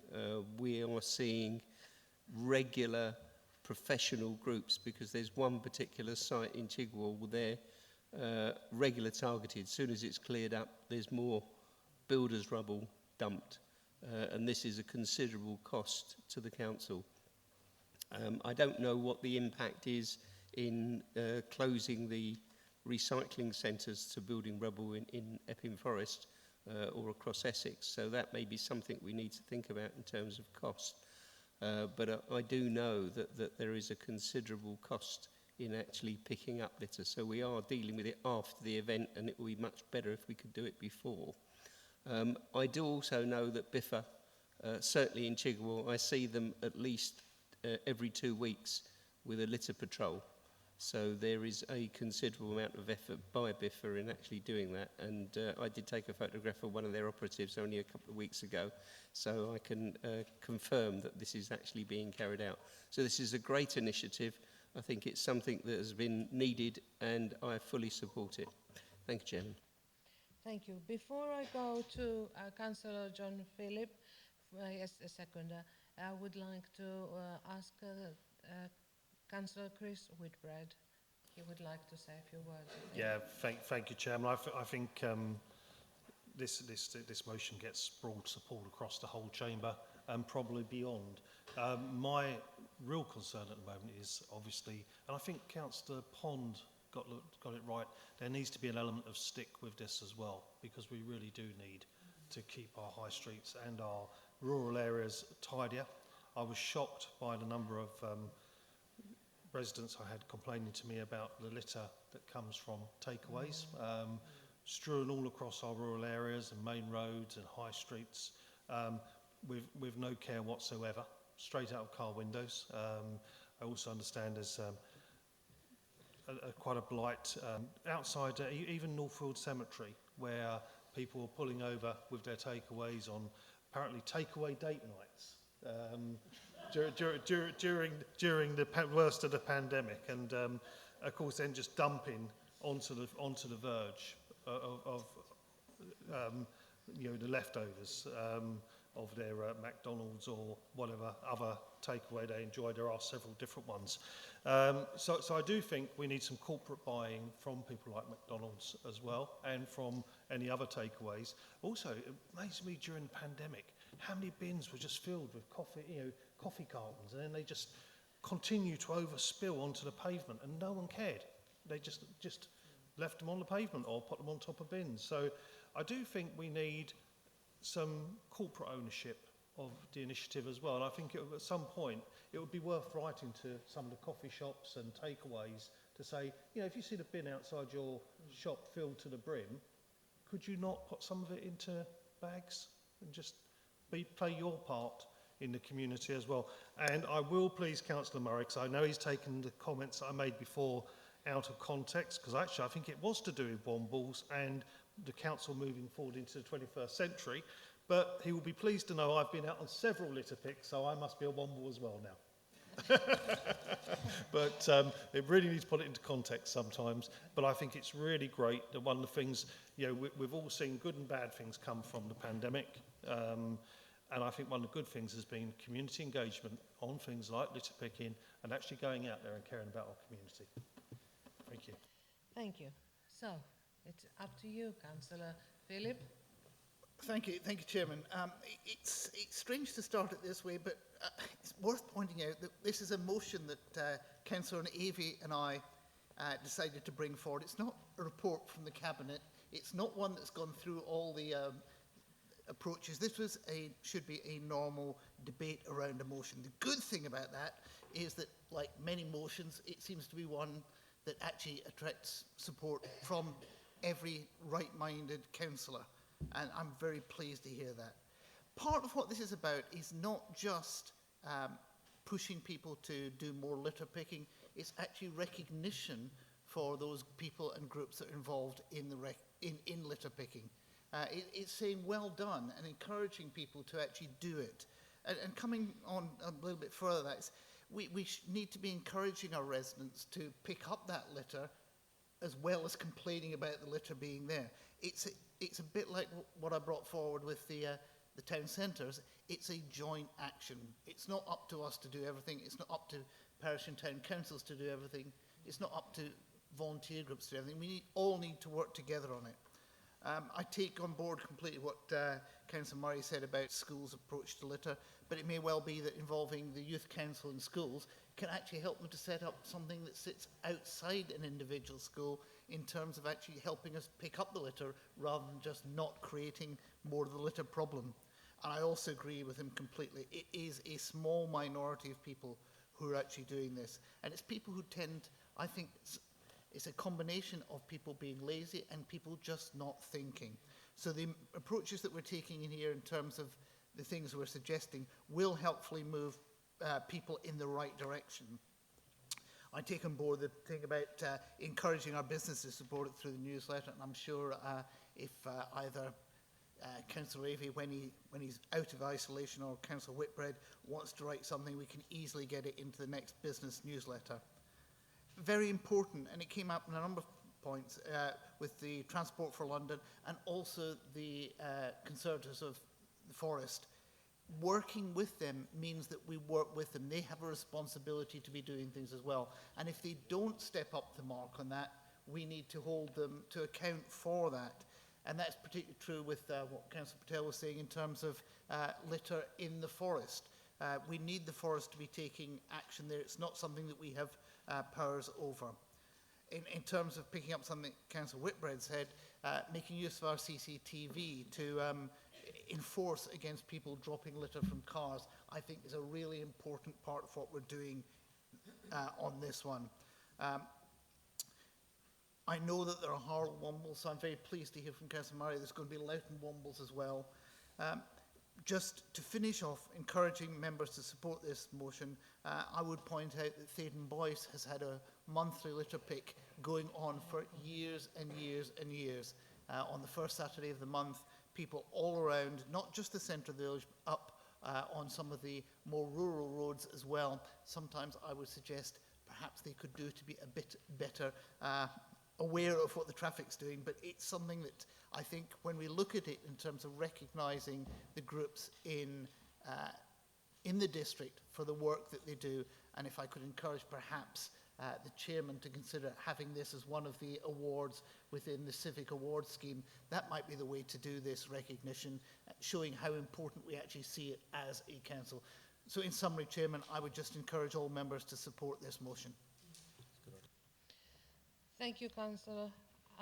So, down to the floor, so we'll go for the vote. Where we actually is to consider the litter in the district with the addition about the, I don't have it written down, but it is about the dog fowl as well, the dog litter as well. Yes. Are we, would you like to raise hands, please? Do you agree?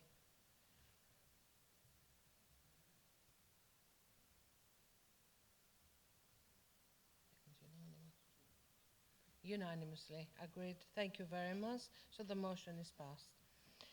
Okay, continuing with the reports of the Cabinet. So item 12, Qualis 4 years plan 2021 to 2025, pages 109 to 150.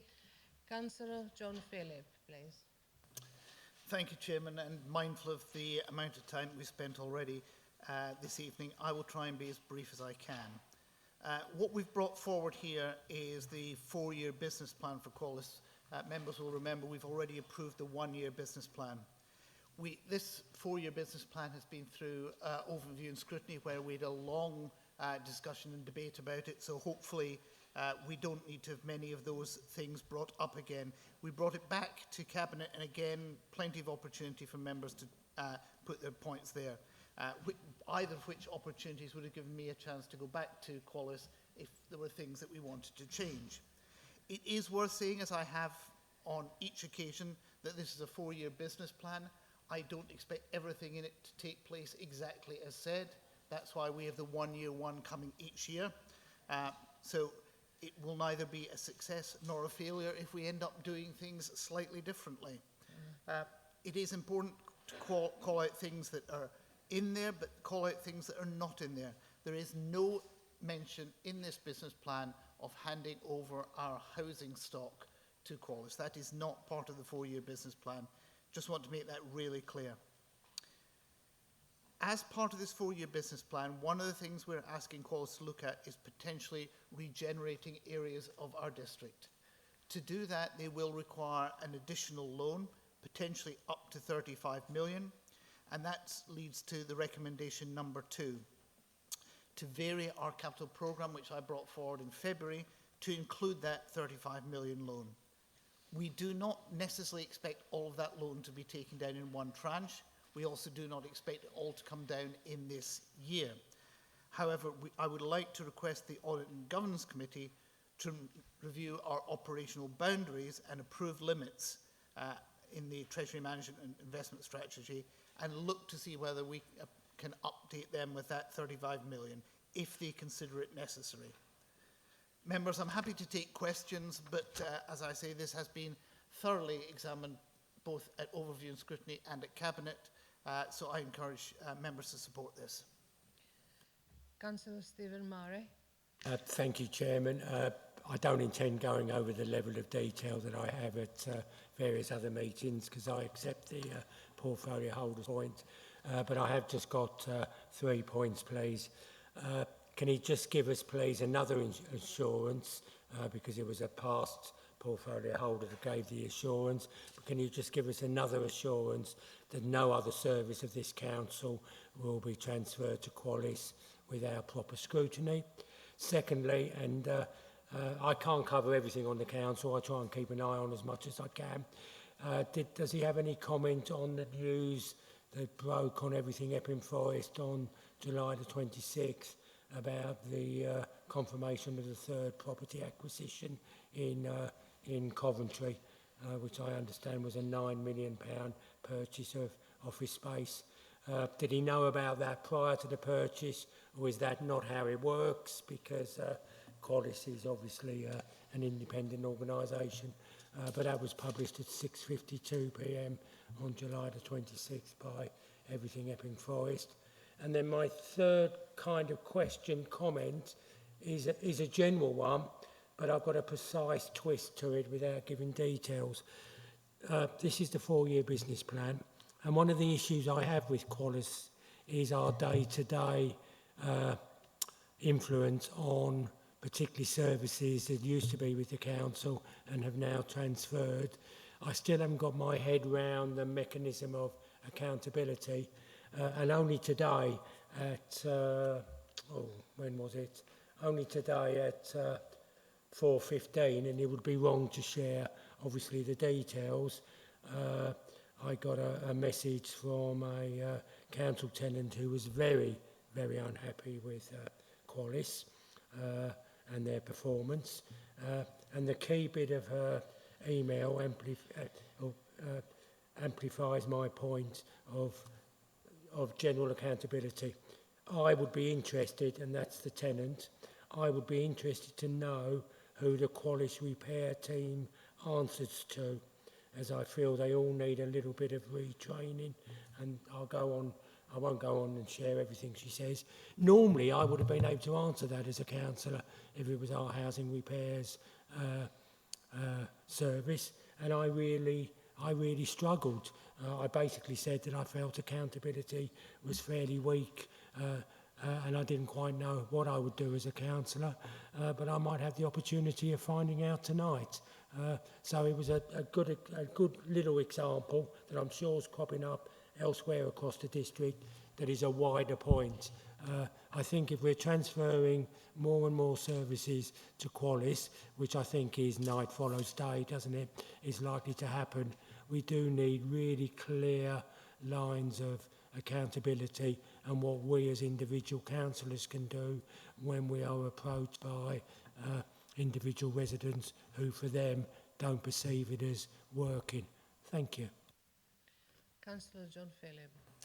Thank you, Chairman. Thank you, Councillor Murray. I can completely reassure him around service transfer, and if he actually notices on page 141 of the agenda, there's a service review framework. That's the approach that we'll be taking to look at any proposals that we want Qualis to be taking on for us. Essentially what we'll be looking at is that a service that we think can be done better by Qualis than we could do, not necessarily than we are doing, but that we could do. There are the various aspects that make it something that's more suitable to that approach. Jump onto the accountability part next. We are actually in no different situation than we were previously when we had Mears running our repair service. It's the same responsibility within the council. We have a council responsibility for the repairs and maintenance. The actual carrying out of that is contracted out to Qualis, and that would be exactly the same approach as if we'd continued contracting out or expanded the contract out to Mears. So it is the same approach. We still have the scrutiny within the council. We still have responsibility for the service within the council. We have a different actor taking the actual action. So in terms of things like that, come through the housing team, come to my colleague, the housing portfolio holder.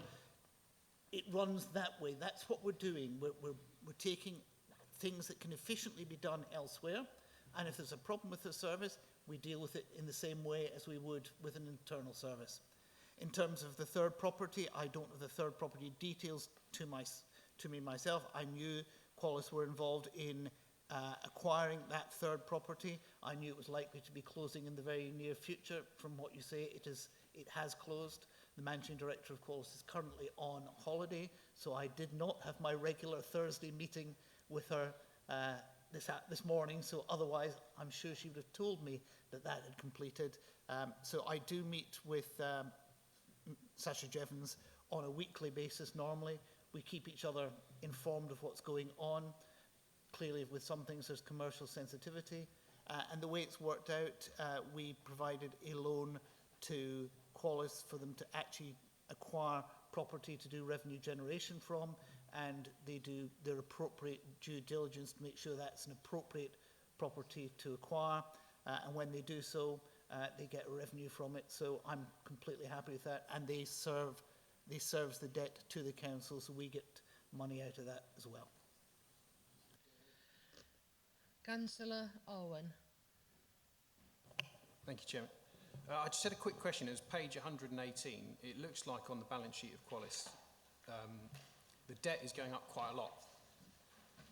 And it looks like they're just sitting on cash. They're going to go up to 126 million of cash, and then they're going to go up to 132 million of cash. Why exactly do they need the loan if they've got so much cash? Councillor Phillip. The loans are what's generating that cash. It's also to do with the status of the work and when it goes from being pre-planning to going into work in progress, and you can change things on the account sheet by that point. I don't know if the finance director for Qualis, Mr. Dole, wants to add any further information on that. Only that in the paperwork we also did an illustration that if we paid off some more of the loans rather than reapplied the cash to the projects that would be in subsequent years. So there is an understanding that it does show that, but what we would do with the cash balance, either reinvesting it in further projects or paying down the loans, we're yet to make that decision. Thank you. Councillor John Whitehouse. Thank you. Yeah, first of all, I just wondered, are there any, clearly this was prepared some time ago because it's gone through all these bits and things move on and deadlines change and so forth. And are there any other sort of post-publication events that members should be aware of which potentially have an impact on the business plan? The meat of the recommendation here includes the £35 million additional loan, and just what sort of conditions are attached to that in terms of how that money is spent and ensuring that money is spent in line with the overall objectives and aspirations of the council.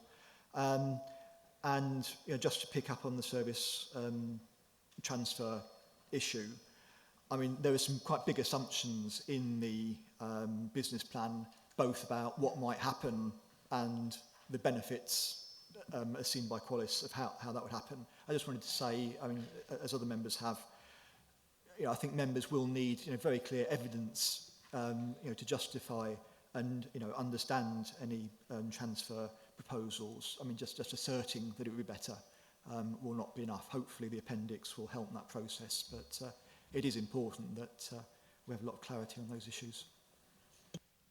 Councillor Phillip. Thank you, Chairman. Yes, so in terms of 35 million, we did cover this a couple of other times. We would be looking for a sensible proposal coming from Qualis as to what they intend to do with it. Given that we would be funding it as a council through the Public Works loan, it's clearly it can only be allocated for that if it is to do with regeneration. So we'd want to see clear evidence that what's being proposed is for regeneration of places within the district. That's one of the constraints. We'd also be looking in terms of what their proposals are in terms of the phasing of the drawdown as well, and in conjunction with Section 151 officer, who's the official client council side of this organisation. We would be looking at that before we would approve a call down of that. It's in here at this stage so that we are prepared for it if it can happen. because clearly if there's an opportunity to regenerate places in the district, that is something that's very positive, and we want to be able to do it. But as called out in the report, we're not at all convinced that all 35 or even any of the 35 may necessarily be needed in this financial council year. In terms of the transfer, absolutely. If we cast our mind back to when we were talking at overview scrutiny, one of the things we were looking at there is the asset management side of the council, and we want to make sure that we have a proper view of what can be done and what can be improved if we put it into calls, and that's why we are doing a secondment before we do any form of transfer. And we would bring back what would be hopefully a very strong business case that shows the benefits to the council of transferring it, and that would be my job rather than Collis's job. Collis would obviously be interested in what makes a good business transfer for Collis, but from our side, from the client side, we need to make sure it's something that we do that does well for the council. It comes back to what I said to Councillor Murray. I want to see things that Collis can do better than we could do, not just better than we currently do them. And the post-publication events question? It's a 4-year business plan. There's nothing that affects that in any significant way. Councillor Hibb. Thank you, Chairman. Just to enlighten Councillor Phillips, it's a 125-year lease on a building from Coventry City Council for £9 million. The other question, I'm sure you answered this one already, and forgive me for that. It does say that all profits are to be retained for 4 to 5 years to build equity. So when can EFDC expect a return? Sorry, you went a bit quiet at the beginning of that question. It says somewhere in the report, I think it was 8.9 on the last one, that all profits to be retained by Qualis for 4 to 5 years. So when can EFDC expect a return? Thank you, Councillor. Well, EFDC is getting a return at the moment because we're providing the loan and we're at a commercial rate, which is a couple of points higher than we're actually borrowing at. So we do see a return from that. As we discussed at overview and scrutiny, there is a balance between what point we start taking dividend money out of Qualis rather than allowing them to reinvest it and improve the profitability of the company by lowering their gearing. That's something that we haven't yet decided. This is the indication of where we're going over the next 4 years. If you had to take my guess at the moment, we probably won't be taking dividends out in the next 4 years. It partly depends on what happens in terms of things like asset transfer, because that may change the overall scheme of things in terms of when we'd actually begin to see the return coming in a different way. We have to remember that we are the sole owners of Qualis, and therefore whether we put the money into the general account or whether it stays within Qualis, it's still our money, and we just need to, as year goes by year, we have to decide where we need to have that money. Okay. If it's with Qualis, though, we don't have quite the same control, do we? We can't just go, hey, give us it back now. It's part of the Qualis business plan.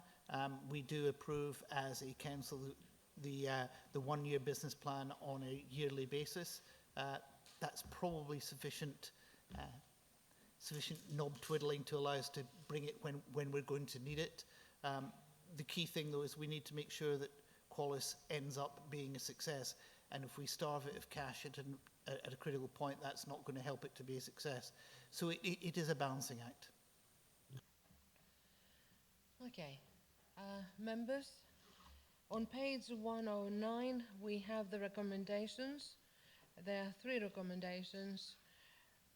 Can we approve the recommendations on page 109? Thank you. Thank you. Item 13, Auditor Statement of Accounts 2019-20, pages 151 to 252. Councillor Philip again. Thank you, Chairman. Yes, this is a fairly lengthy report because it has, starting on page 155, the Statement of Accounts. Can I start by thanking our auditors and the finance department for all the work they put in preparing the accounts. It has been quite a challenge this year, not least with COVID affecting both our side and also the auditor side. I'd also like to thank the Audit and Governance Committee for the scrutiny that they gave on this back in the 15th of July, and I thank them for their patience given how long it took us to actually get these accounts to Audit and Governance. The positive part of that is that the external auditors were giving an unqualified audit opinion on the statement of accounts. They also called out the fact that there's been significant improvement in the way that the finance department has been dealing with the accounts over the year. We were able to find an issue actually in the 2018-19 accounts, which had a roll forward issue into both the accounts that are in front of you now, but also an impact on where we were going in 21-22. And as a result of that, you can actually see in section 1.3 the recommendations from 151 officer for the changes that we need to make. The Audit and Governance Committee recommended to full council the approval of these statements, including the adjustments made on the recommendation of the section 151 officer. What we do know is that we have a significant challenge going forward in terms of getting accounts complete and approved by the official date for that, which in this year is the 30th of September 2021.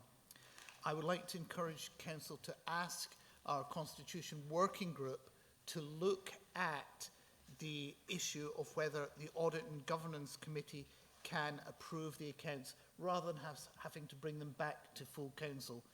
To be honest, with full council, I would prefer Audit and Governance having the ability to do that. It's part of their job to look through these accounts and make sure that we have done our work correctly and the auditors have done their work correctly. I would dearly hope that Council, having received a recommendation from the Audit and Governance Committee, would not think of overturning that recommendation. And if that's the case, it seems logical that we look going forward to having the Audit and Governance Committee as being the body responsible for approving those accounts. Looking at the schedules, I don't think we're going to be able to get it through the Constitution Working Group and back to Council to change our Constitution before the end of September. And we may actually not be able to bring the accounts to Council in that time frame anyway. So we have a bit of a challenge there, but I would like the Constitution Working Group to deal with that. It is already on their work programme for going forward. I'm happy to take questions, but if it gets down into the real detail of the accounts, either Councillor Hadley as the Chairman of Audit and Governance or Mr Smalls, our Section 151 officer, may have to answer the detailed questions. Thank you, Chairman. I don't think that there is any question. Councillor Heap. It's not really a question, it's just a comment. I have no problem with the idea of Audit and Governance doing that, as long as there's a plurality of opinion on that committee. Councillor Phillip.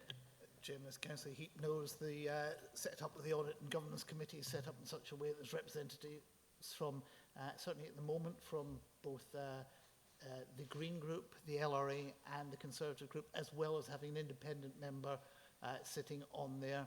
And it's also particularly set up so that if you have a councillor as chairman of that committee, you have to have the independent member as the vice chairman or vice versa. I think that gives us a good degree of balance and scrutiny on it.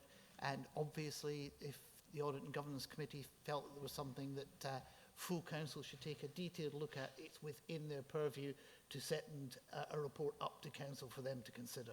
So I don't think we're losing anything by that. Councillor Murray. Yeah, just to clarify for members, and I might be completely wrong and therefore not clarifying it, but I think I'm right. When you say independent, you mean a non-councillor, independent from outside the council. I didn't want them to think it was an independent councillor. That's what Councillor Phillip means. Thank you, Councillor Murray, for that clarification. Yes, it is a non-councillor representative. Yeah. Okay, right. On page 151, members, we have two recommendations. Can we agree the recommendations? Thank you.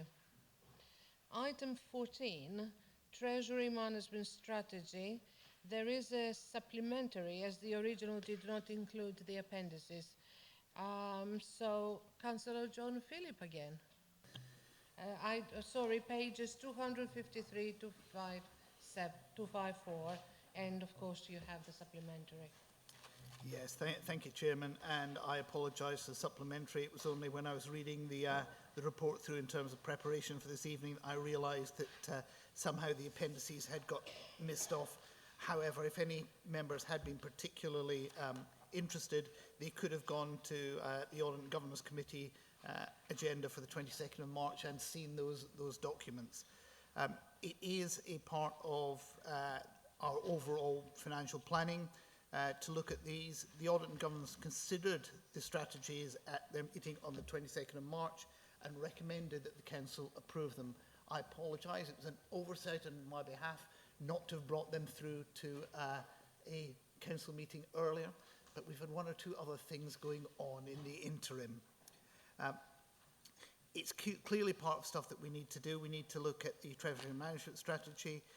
We also need to have an investment strategy. Those two appendices are in the supplement. They have been recommended by the Audit and Governance Committee.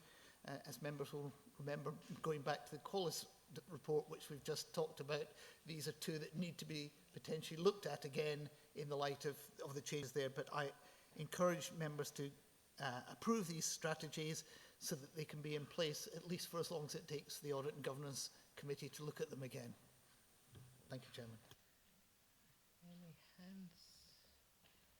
No. Okay, members, on page 253, we have one recommendation to approve the Treasury Management and Investment Strategies for 21-22. Can we agree, please?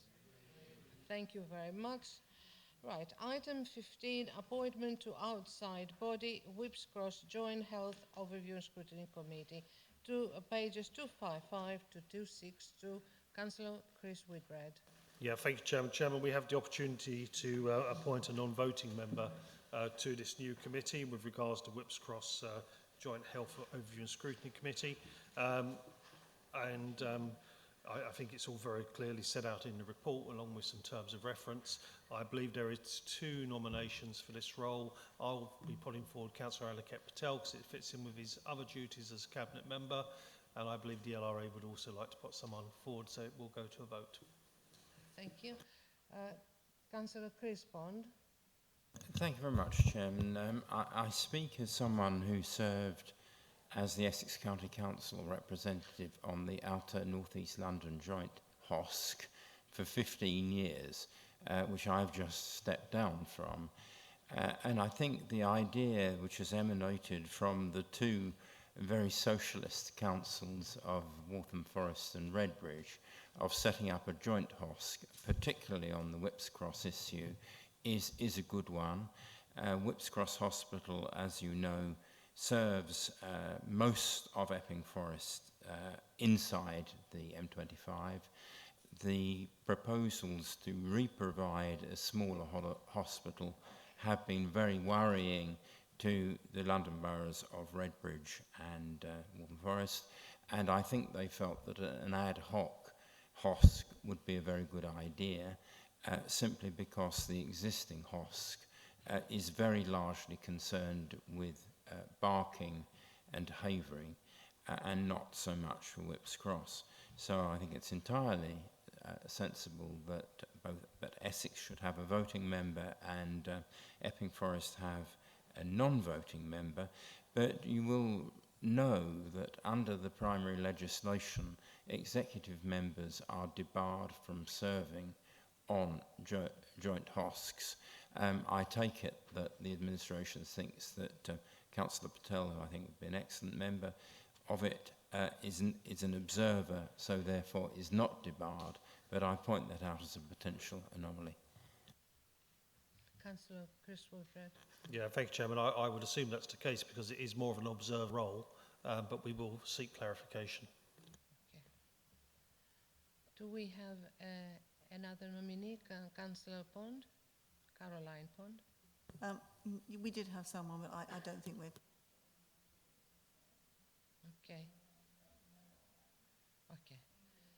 And Chairman, it would be sensible, I think, to seek the clarification that Councillor Whitbread mentioned before we do have a vote, because if we vote in someone who is statutorily unable to serve, that would be a bit... Absolutely. I think it's the sensible way to go forward on this. Okay, item 16, Overview and Scrutiny Committee. Councillor Mary Sartin, pages 263 to 310. Thank you, Chairman. The first item under this is the Overview and Scrutiny Annual Report. This has been through Overview and Scrutiny on 2 previous occasions. Some minor amendments were made along the way, but the report that you have before you this evening is the annual report for 2020-21, and members are asked to approve that report. Thank you, Chairman.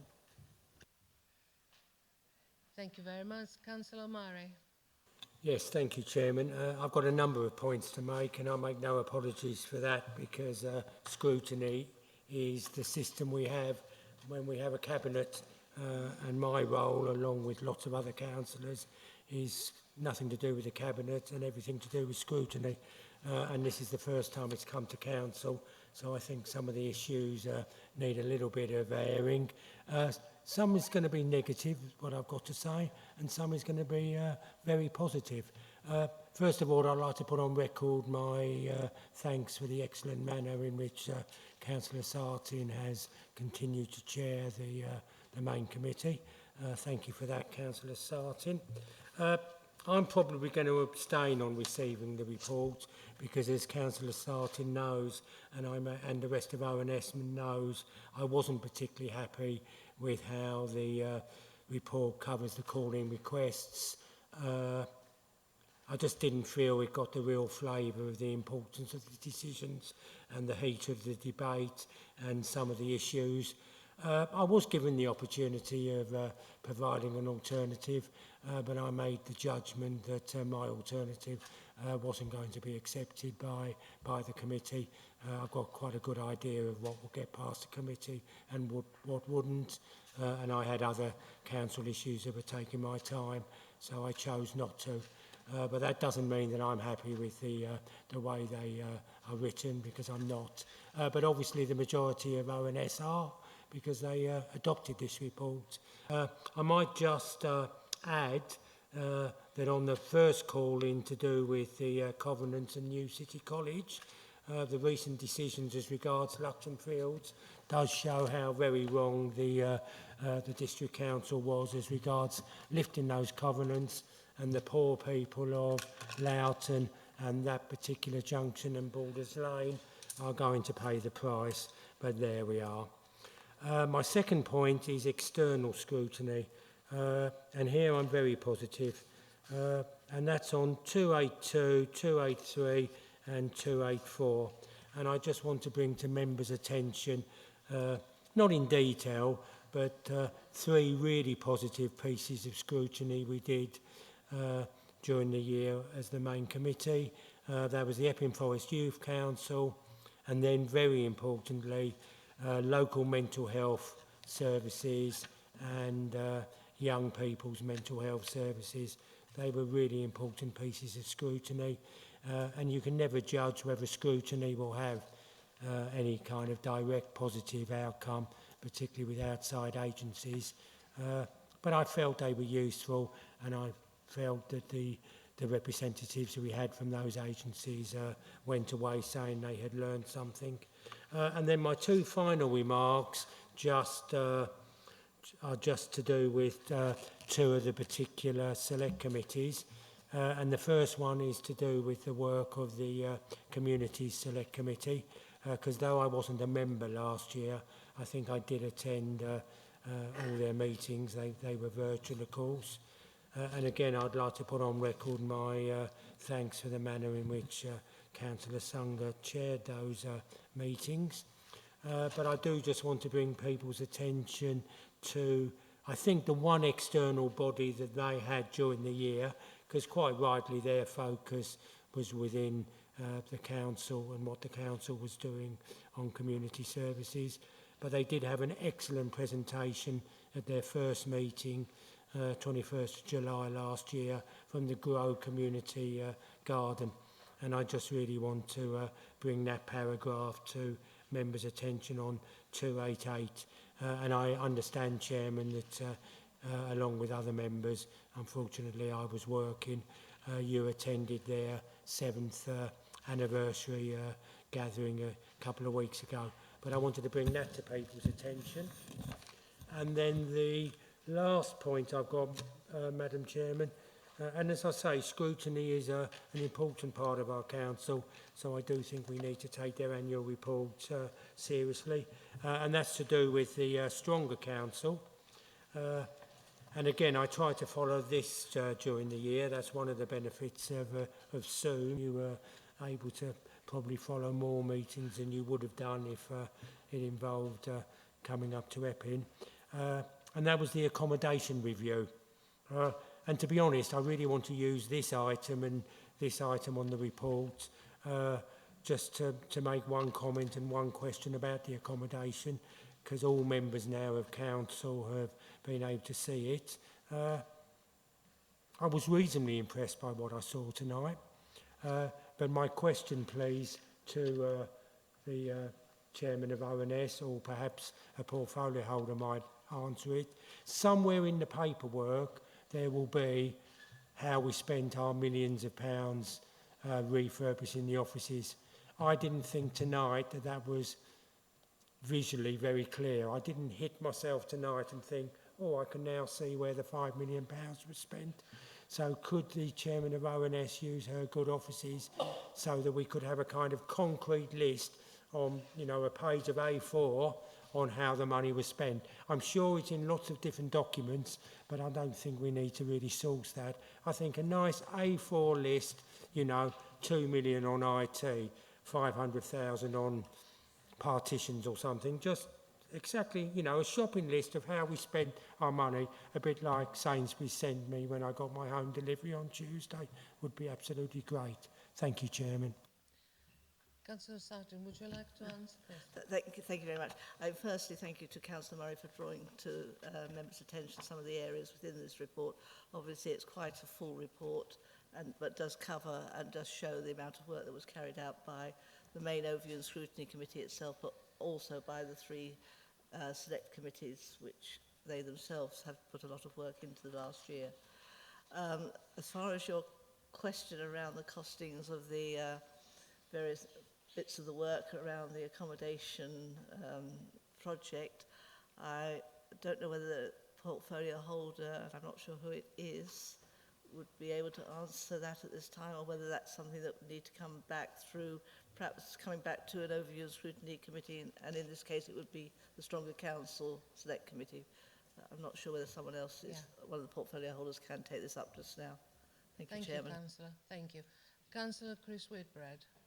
Yeah, thank you, Chairman. Chairman, first of all, can I thank the Scrutiny Committee, in particular Councillor Sartin and Councillor Jennings, for all the hard work that's gone in to the main Overview and Scrutiny Committee over the past year, and obviously for many years, but also the select panels as well, because they do really essential work for this council. And I'm sure that Councillor Murray will agree with me. It's good to see actually now a lot of the new policies that are emerging, particularly around housing, going to the right committees and being scrutinised properly before they come to committee. You could tell that this evening with the Qualis 4-year business plan, where members had plenty of opportunity to go through those reports. Like, that's the proper way to actually use scrutiny and make it work well for the council, but most importantly for the residents of the district.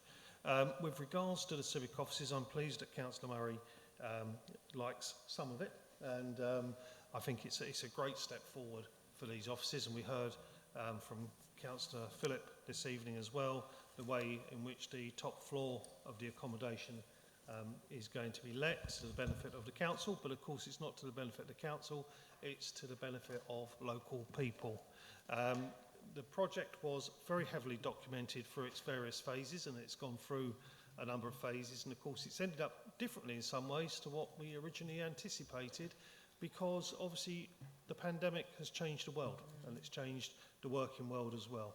And I have to say there has been an incredible piece of work around ways of working, which has been carried out by officers during, particularly during the pandemic. With regards to the cost, I would have thought Scrutiny or Stronger Council will want to have a report at some point on the final billing. The impressive thing is it's been on time and on budget. I think the last thing that held us up a bit was getting the chips for the cards to get in and out with, which is a fact. I have to say, we are ahead of the curve on many councils now with the type of technology that we have.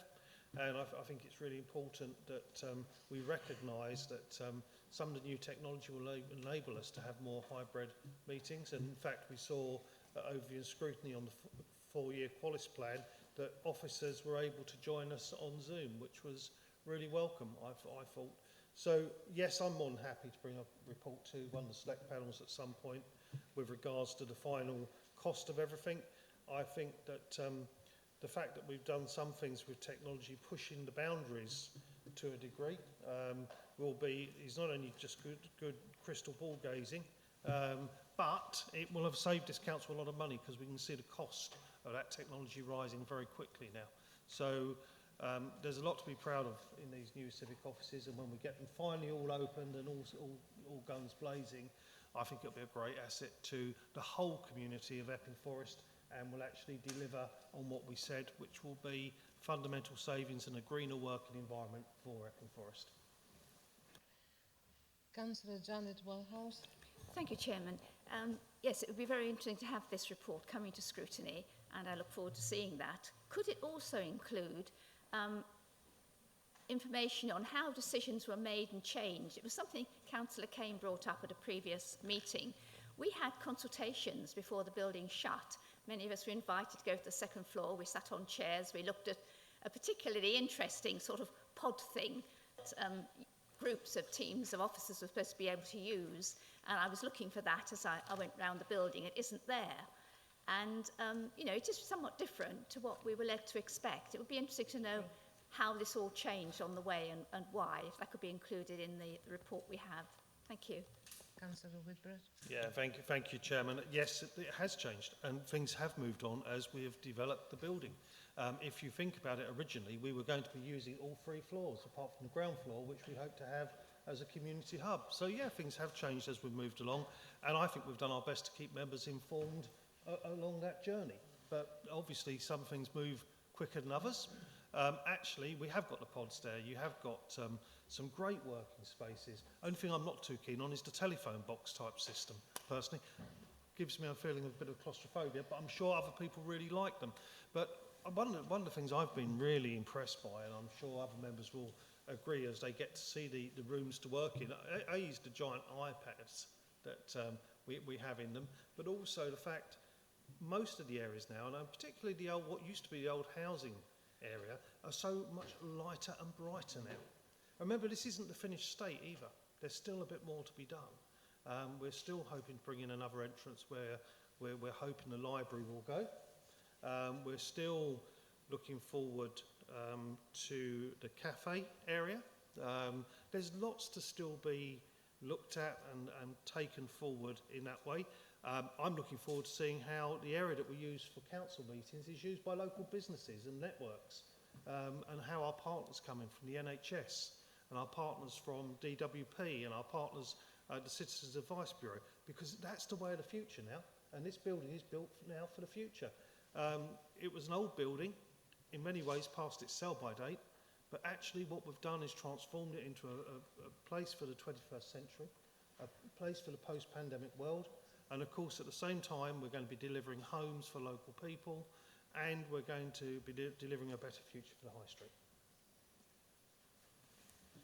Okay, members, this is for noting. Noted. Thank you. Item 17, joint arrangements and external organisations. Councillor Sartin. Sorry, Chairman, but there was a second part to this report, which was the progress reports for the... I beg your pardon. Sorry. You're right. Yeah, on page 309, it's the, in fact, the previous one was for approval, for the approving the annual report, rather than just noting it, but I think that is still agreed. But it's the progress report for the meetings that took place through June and July. There were 3 meetings during that period, which is an unusually large number for the full overview and scrutiny committee, but there's just a short report on each of those items on pages 309 and 310, and that is for noting. Thank you, Chairman. Thank you for that. Members, can we approve? Yeah, lovely. Okay, joint arrangements and external organizations. I will give you a very, very short oral report. I had a lot of problem finding out in the Royal Gunpowder Mills the board and the trustees, because for obvious reasons, as I told you before, a lot has happened and a lot has changed. Anyway, I managed to find one of the trustees, and they told me that they are having Zoom meetings, and the next one will be on the 5th of August, which I then asked to have all the details so I can participate and find out a little bit more about it, because the Royal Gunpowder Mills were supposed to open up, but one of their officers, unfortunately, was found with COVID, and that was taken, they had to close again. So they trying very hard to run some pilots with schools, and at the same time they've been working with a partner to move the education offering into Zoom. But I will make sure that you will have a very extensive report in the next one. Thank you very much. Any other extended reports? No? Okay, 18, exclusion of public and press. So members, I close the meeting at 9:16. But remember, please wear your masks and clear the chamber as quickly as possible. Thank you very much.